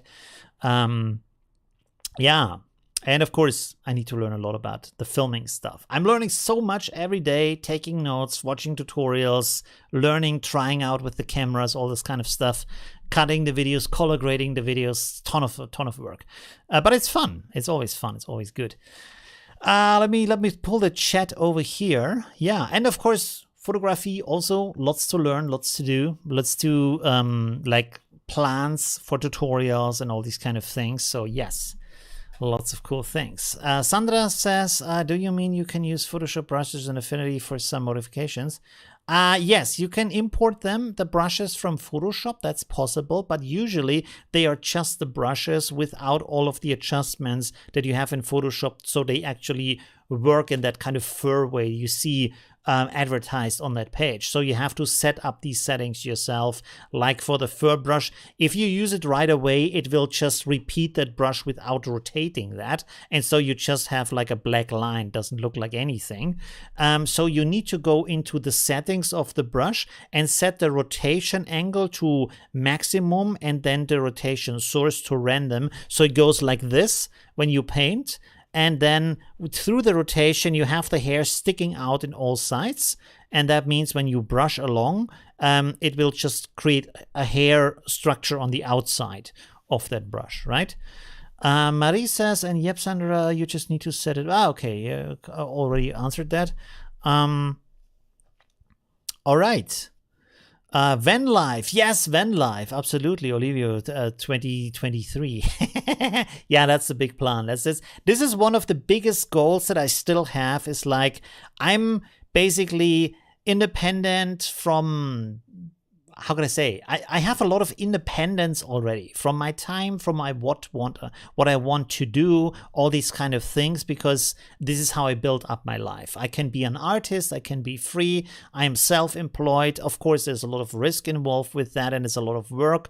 But at the same time, for me, work is fun, you know, because I do it because I want to do it, you know, not because I have to do it. So that's not a problem. Because, by the way, I was thinking about a quote that I hear people say so often. I heard it today in this kind of one of these shorts video on YouTube where another guy said, "Oh, if you're on your dying bed, you wouldn't think, oh, if I only had worked one more day, you want to do some other things." Really? I think if you have this kind of mindset, it kind of means that you hate your work. And this is what you're saying to me at that point. Because if you think about people like Stanley Kubrick or any kind of other Amy Winehouse or other artists, Elvis Presley, whatever, Michael Jackson, I don't know. Don't you think they would lie there on the last breath and say, hey, I wish I could do another film. I wish I could do another song. I wish I could do another photo, stuff like that. because that's what they want to do. That's everything they wanted to do in their lives, you know. That's the most important thing, basically. Why wouldn't they think about that like that, you know? If you're one of the best filmmakers out there, you have so many projects in your mind. Usually, a lot of them, they fall apart on in the working process. They die with the camera in the hand because this is what they want to do. They spend all of the time there. So I find that's actually good, you know. That's okay. If you found a work you want to do that much, that's okay, you know. And for me, often it's actually the other way around, where I think, hey, I should take some time off. Like today, I was like, oh, today it's Easter. Come on, don't work, don't do stuff, just relax, watch a movie, sit there, sleep a little or something like that. And I was like, oh, but there's the camera, and then it's the movie, and there's this trick that I saw, and I have to go outside. And I was like. And you get started, and then it was like filming with one camera. It's like, okay, that looks good. Let's try it with the other camera. Let's go out again. And I was go back, and I tried color grade, and I thought, hey, let's try this with the sound effect. And then I searched for sound effect and music and put it together, and I said, oh, okay, but maybe try this with the other camera. So I went out again and filmed again. So yeah, but it's fun, you know. It wasn't relaxing, but it's fun. Anyways, yeah, it's always a work process. It's always good. Always stay busy. And of course, when life is cool, you know, it's good. And this is the last thing is to just to keep moving, you know, just not to sit in a room for the rest of my life, but to actually be out there and do stuff, you know. And of course, the car choice, this is the biggest problem right now, is if you start out, you don't know what kind of car you have. And of course, as a beginner, I should have a small car, so I will start with that. But if I have a small car, I can't bring someone with me. And that would be great to have someone with me. So I would need to have a bigger car, a van, something like that. These big kind of things that I can rebuild the inside and then travel with people. That would be cool. But I have to figure it out and I have to learn better, you know, how to drive, of course, and also how to do these kind of videos and stuff. Okay, let me read some more comments. There are a lot of van life in the US. Yeah, that's the country of van life, right? Try to reach them. Yes, absolutely. That's great. I mean, the big benefit for the United States is it's the country is the size of a continent. Almost, not completely, but almost. So you can drive thousands of kilometers and not leave the country, which is the amazing thing is, and this for people from Europe, it's kind of a little bit mind-blowing that you can spend all of your life in one country and not go anywhere else, which in America happens a lot. In Europe, not so much. Like the next country, I can literally take my bicycle and ride to 2 different countries from my home address within a day, not like a week or something. I take my bike, I start, and then 2-3 hours later on my bicycle, I'm in the other country. When you take a bus, it's like half an hour or something, you know. So yeah, possible. Europe is like everything is a little bit small there. Okay, what's the comments here? And see, you can park at night where you can refill water and clean your toilet, etc. Yes, that's a good idea. Yes. Although I think I would just go toilet on the station, you know, or maybe a supermarket or a coffee shop or something like that. So I don't have to bring a toilet, you know. There's civilization everywhere. There's no need to do things like I'm traveling through the desert or something, you know. Although of course it's convenient to have your toilet in the car. When doing creative stuff that's fulfilling and pays the bills, that's one thing. It's quite a different thing if you're working to make sure your bills are paid and the other stuff is after that. Yeah, kind of. I kind of agree with that, but I also kind of don't agree with that because, yes, in most cases that's true because it's really hard to do that, but also more often than not is the reason why it is like that, and I don't mean that in a bad way. The reason why it is like that is because the person didn't try to do it another way and to see if they can succeed. And what was the other thing? I forgot the other thing. Oh, yes. And the other thing is that they want to produce themselves and hope the world will love them rather than them loving the world and hoping they will get something back from that, because that's a different way. Most artists, they try to produce something and say, look at me, I did something great. You need to appreciate me for doing something great. And the world says, no, we don't, because we don't care about that stuff. So if you go the other route, if you start with the end point, again, like before with the idea, start with the end point. What is the consumer? What does the consumer want? What is the community? How can I improve their lives? So I don't start with myself, I start with the other people. How can I enrich the life of as many people as possible? And maybe some of them, a small part of them, will give me a little bit back from what I invest every day, countless hours. That's most of the time enough, you know? If everybody would give something back, that would be amazing, but you can't expect that, you know? So, for example, look at my channel. I have 46,000 followers right now. If every one of them would give me $1 per month, which would be amazing, I would be super extra rich, you know? $46,000 a month, that would be crazy. But of course, that's not how life works. So you have maybe 1% who actually gives something back, and that's already still not too bad, right? Even less than 1% sometimes. And then these people give more than $1, of course. So this is where it turns into a livelihood. Not from the beginning, not for everybody, but it's always, you have to always start with the people. How can I help others? And then maybe they want to help me too, but don't expect them to help you too, right? Just like maybe they will do it, and only if you give first. That's always the thing. This is also something I learned, like, and this is not for me, this is for everybody. Think about the big stars you have out there. They have had huge careers as singers, as actors, as musicians, as whatever, and then they kind of lost their wealth for one reason or another. They had some bad luck and their money is gone. And then they work in a supermarket on the desk.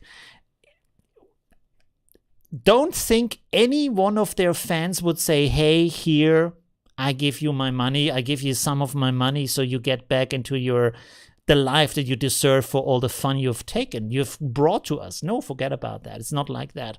The life isn't like that. You get something back as long as you provide something for it. If you stop providing, the world stops providing for you. That's just the rule. That's how it is, you know. But you need to give first. You need to give 10 times and you get back 1 time. And that's good enough, you know. That has to be good enough because that's just what it is, right?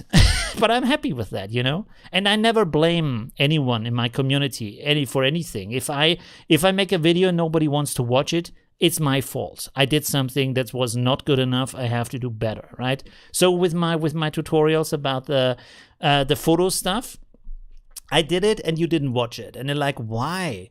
Why is nobody watching it? And I was thinking about it.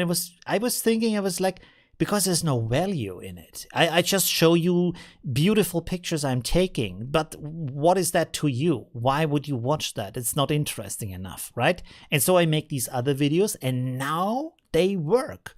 Because I say here, I compare a full-frame camera to a smartphone. I compare a crappy photo to a good photo. It's a learning process. You have something from that. I get you to watch at my nice photos. I enjoy that. I really appreciate that. And you, in turn, get a lot of learning of these elements, you know, of is it actually, do you need an expensive camera? How can you improve your photography, you know? So it's a give and take, you know? So yeah, that's quite okay, you know? And for me, like I invest like 20 or 30 hours. So you look at 2 or 3 of my photos. That's okay. I'm super happy with that, right? That's fun, you know? Yeah, that's good. Sorry, I have a monologue. Let's go back to the comments real quick here. Snesana says, I'm applying for a position for your driver and assistant. Ooh, for Greece at least. Yes, Greece would be also great. Absolutely. Why not? You can write me a message on Facebook. And of course, if I have a driver's license, I can also drive in Greece. So that would be good. Yeah. write me on Facebook and we can figure something out. Because maybe I'm staying here to save the money and then invest it into a car, you know? So we can figure that out. Oliver says, in Switzerland, I know some people who didn't even vent out of their canton. Oh, okay. Wow.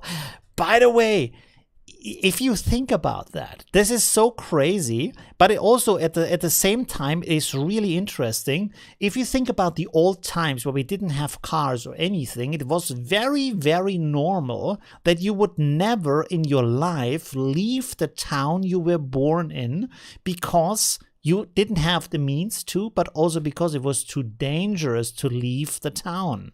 So all of your world was that town, but at the same time, if you think about it, this is why at these times, the people in these towns were super extra integrated and connected to each other. All of them were a big family, not in a good way all the times, not in a bad way all the time. So it's not paradise. I'm not saying it was super good, but think about the level of connectiveness. If you completely 100% identify with the city you live in, and this is everything you have and this is everything you know.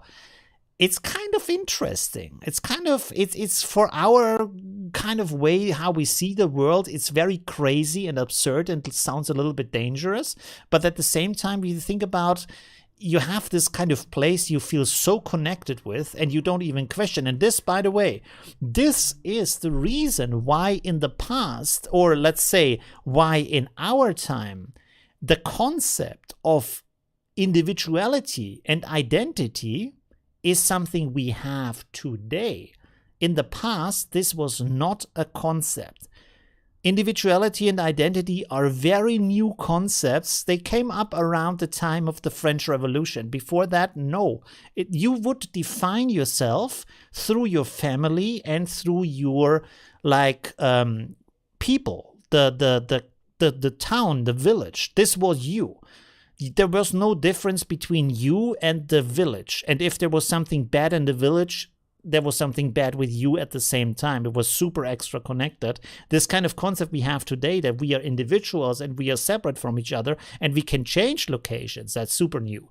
That is not a thing that was normal in the past. If you read these old philosophy books and stuff like that, they talk about these concepts, they mean something completely different than we mean today. Oh, okay, sorry. Let's go back here.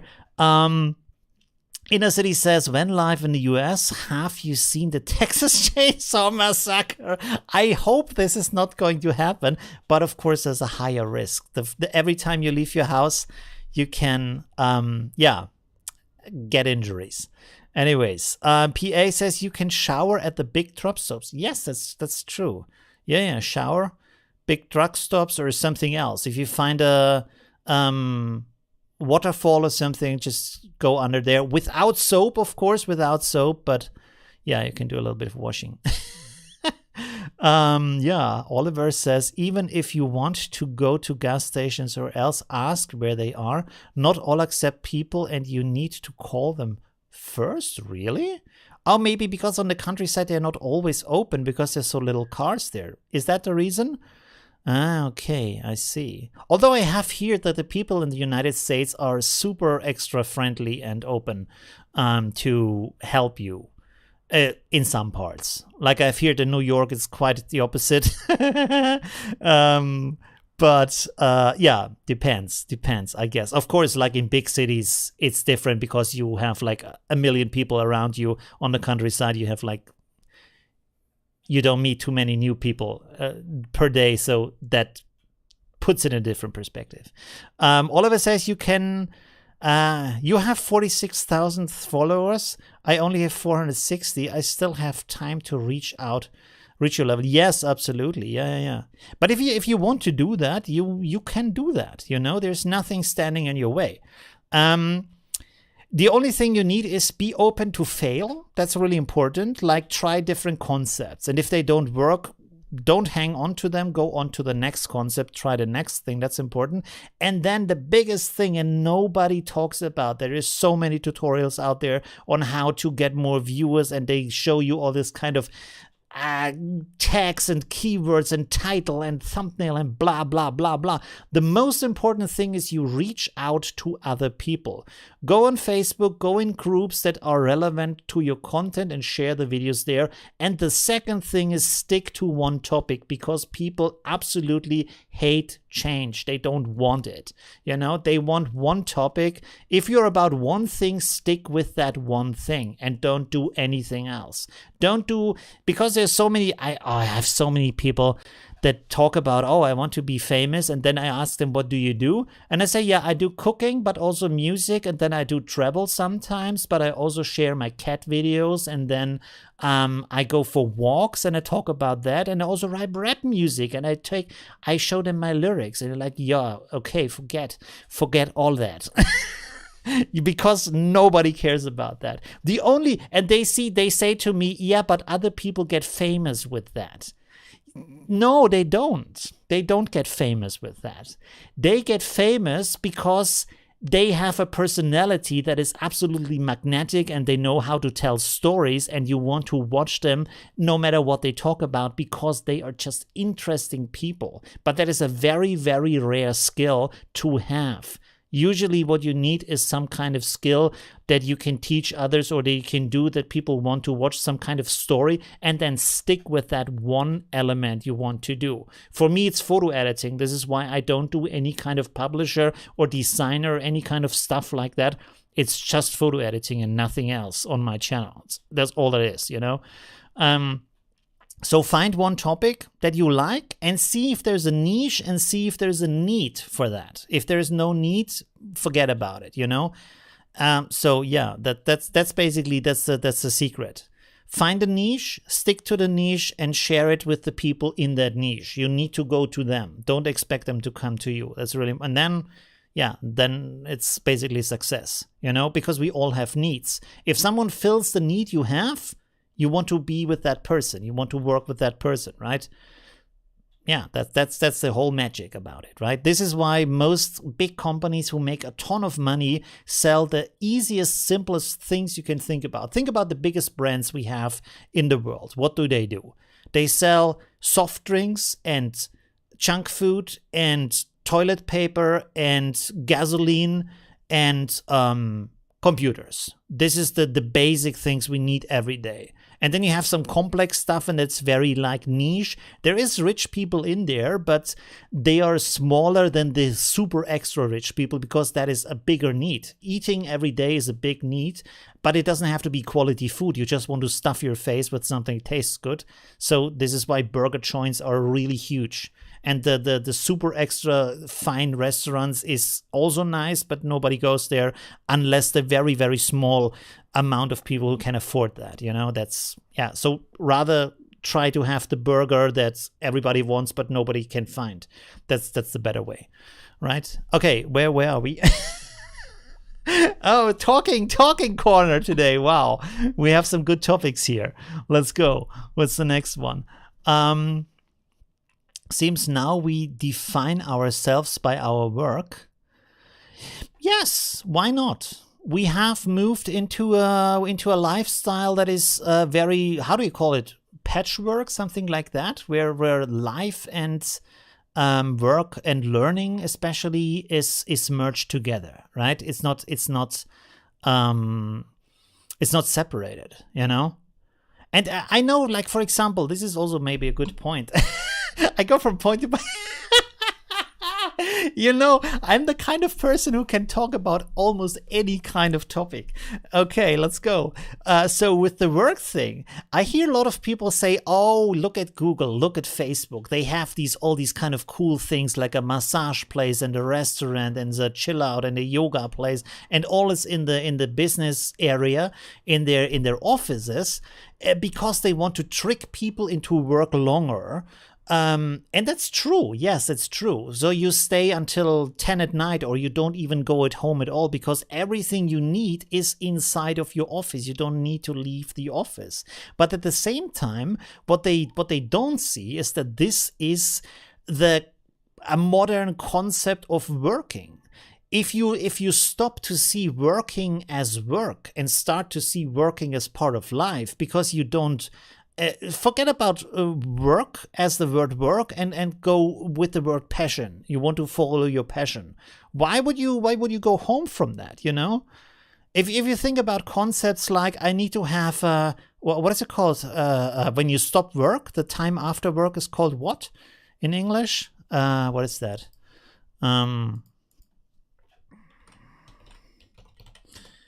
Feierabend English? End of working day? Don't you have anything nicer? That sounds very there has to be a better word than end of working day. What is the time after you stop working? What is that called? End of working day. Come on, there has to be something better. So that kind of thing where you stop working, you go home, or you need a holiday or something like that. Why? Why do you need a holiday? You know, literally, why do you need holiday?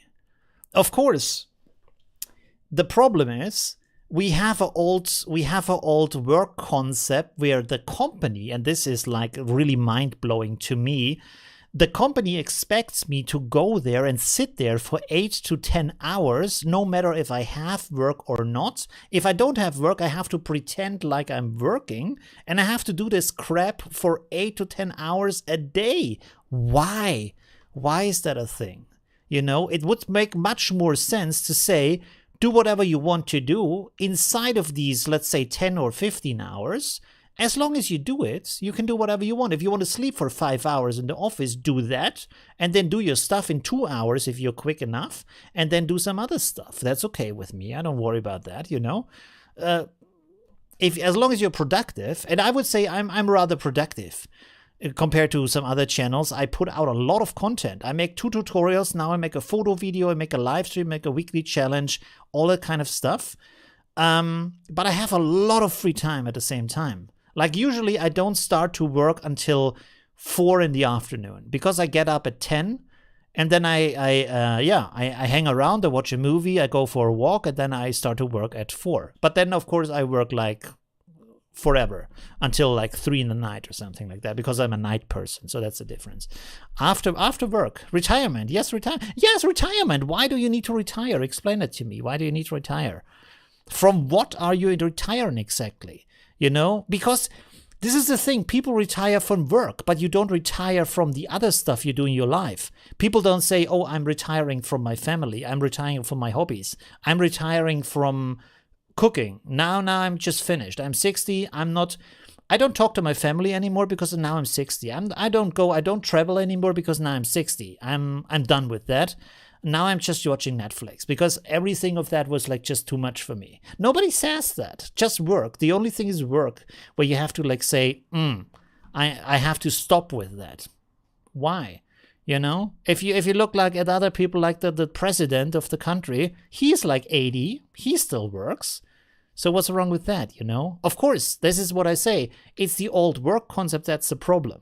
You know, it's not you that's the problem, it's the old work concept, the expectancy from the company. The companies need to change. They need to make it into something you want to do rather than you have to do.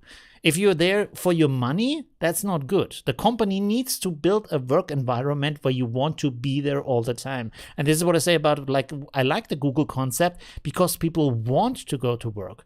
They don't want to go home because it's so nice to be there, you know? That's good. And you already see the creativity flows a lot more in that situation because you feel good, you know?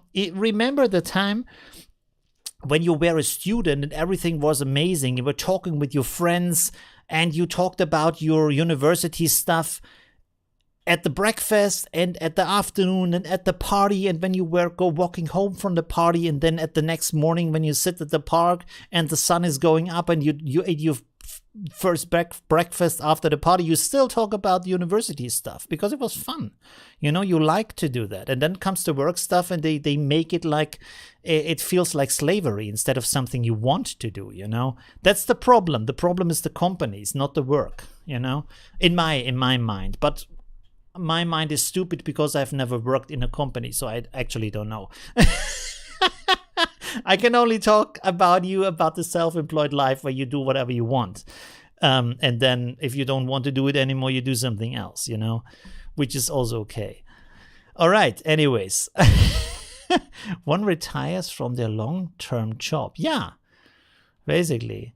This is what is, Bruno says, this was what I was being talked about. We were living to work, so we are living to work so much that work time becomes the default, and German being German, they have a word for time, not in work. Yeah, we have a word for everything. The reason for that is because we just glue words together and they become a new word. That's literally how German language works. You can take any kind of two words and make it one, and then boom, you have a new word, because we don't separate them. If they belong together, it's just one. You have sometimes words like this, super extra long words, because they explain everything about that thing in just one word, you know? Yeah. Okay. Oliver says, I know retired people who have more. Yes, they get more busy when they are retired. Suddenly they are super busy. That's true. Yes. Other kind of work than before. So you're right. Retirement. Yeah, that's true. They have so many things they always wanted to do, but they didn't do. Right. Yeah. Bruno says, when working time should be the outlier. What? When working time should be the outlier. I don't know what. Okay. This is the second part of that. They have a word for. What is the outlier? What does that mean? Musicians and artists never stop working. Yes, because they like what they do, you know? And it's not like it's easy. It's just you like to do it, you know? That's the difference. Ausreißer. I'm not sure. Maybe you can rephrase this. So there's a lot of times in my life as a YouTube creator where I just want to punch myself in the face because the stuff is so bad. It's not bad in the sense of really bad, but it's not as good as I want it to be, you know, and I'm like angry with that, with myself, because I just want it to be better, but it's just, anyways. You know, and a lot of creators have that. It's just like a common, like a running joke, a running gag with creators, that you feel like super excited about your newest video, and then the moment you post it, you're like, oh my god, this is the worst thing I've ever created.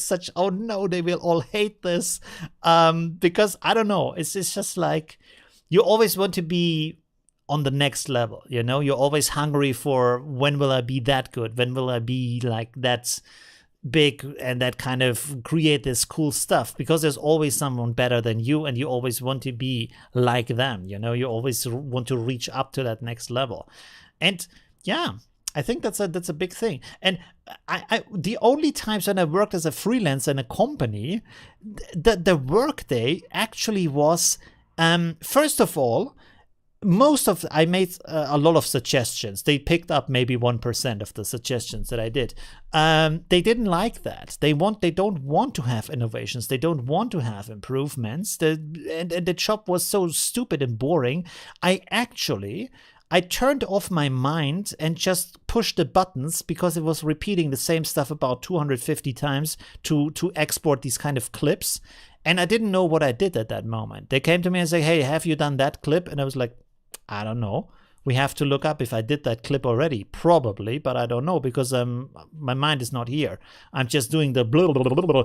You can write a script and do it, but they were not interested in that. It's really crazy. I don't know. So yeah. But then again, with my work right now, you always want to improve. You always want to be better. You always want to learn. Try to find an employee like that, you know. That would be the like super extra good for the company, but companies don't encourage that.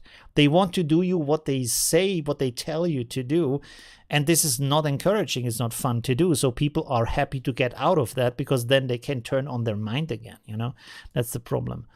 Oliver says, so this 24-hour live stream ends when? Oh my god, yes, we have to end the live stream. Actually, we're only at 2 hours, so it's actually a short live stream today. There we go. We have more questions to leave you talk. Yes. I worked 38 years, retired 16 years ago. Since then, have visited all 8 continents. There you go, you see? So you ended your work life to start your real life. That's the thing, you know? And this is like, Not to you, but my question in general is, why not turn that around in general and think like, if you, not you, I'm not talking about you, like in general, if people would invest the time they invest to find a job, sometimes people take months to find a job. Imagine you take 3 or 5 or 6 months, sit down 6 months and figure out how could you do what you most want in life, what is the most fun to you, whatever that might be. How could you turn that into a job in any kind of way? It doesn't have to be a self-employed way. You say you want to travel a lot, maybe a stewardess, maybe a tourist guide, maybe a truck driver. These are travel jobs, right? Or maybe you want to cook, make a restaurant or something else, become a cooking guide or something else, write recipe books, stuff like that. There's always ways to do that stuff. So just try to figure out, how can I do this thing I actually like to do? And then maybe make enough money with that over time. At the start, it's going to be less money than your friends have. But over time, if you become really good and you do your own thing and it's better than the stuff that the rest have to offer, you maybe make the same money, maybe even make more money. That's good. But you have a lot more happiness. Even if you maybe have less money, you have more happiness. And that's, I think that's better. I know a lot of people who earn a lot of money and they try to buy happiness by like buying expensive drinks and expensive cars, but it's just an excuse for not having the time to actually enjoy these things because they always work on stuff they don't actually want to do for the money they can't spend. So this is where it becomes a paradox, where you work so hard to become rich that you don't have time to enjoy the richness.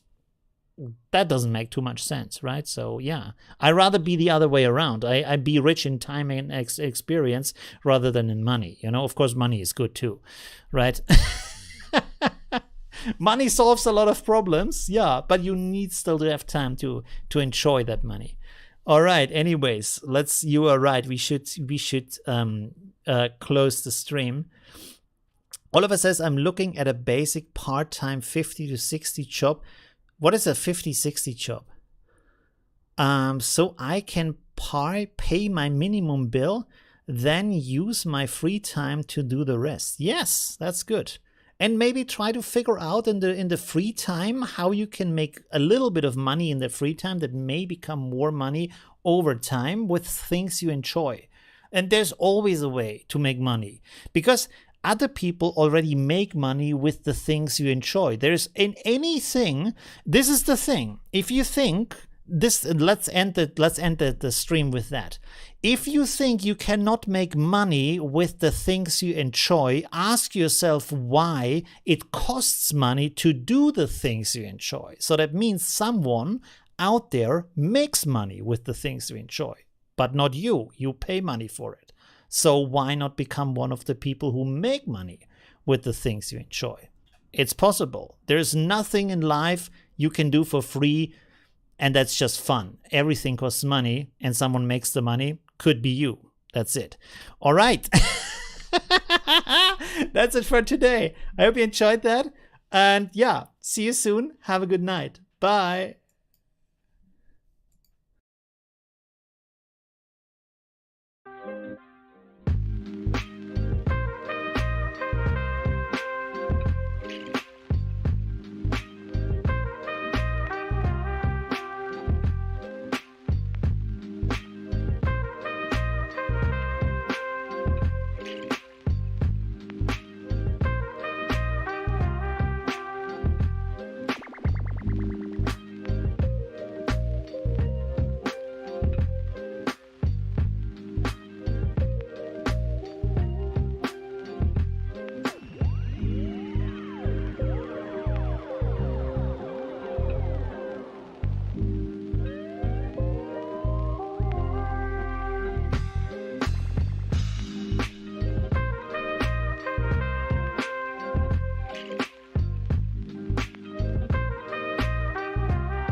Wir fahren jetzt mit dem Auto nach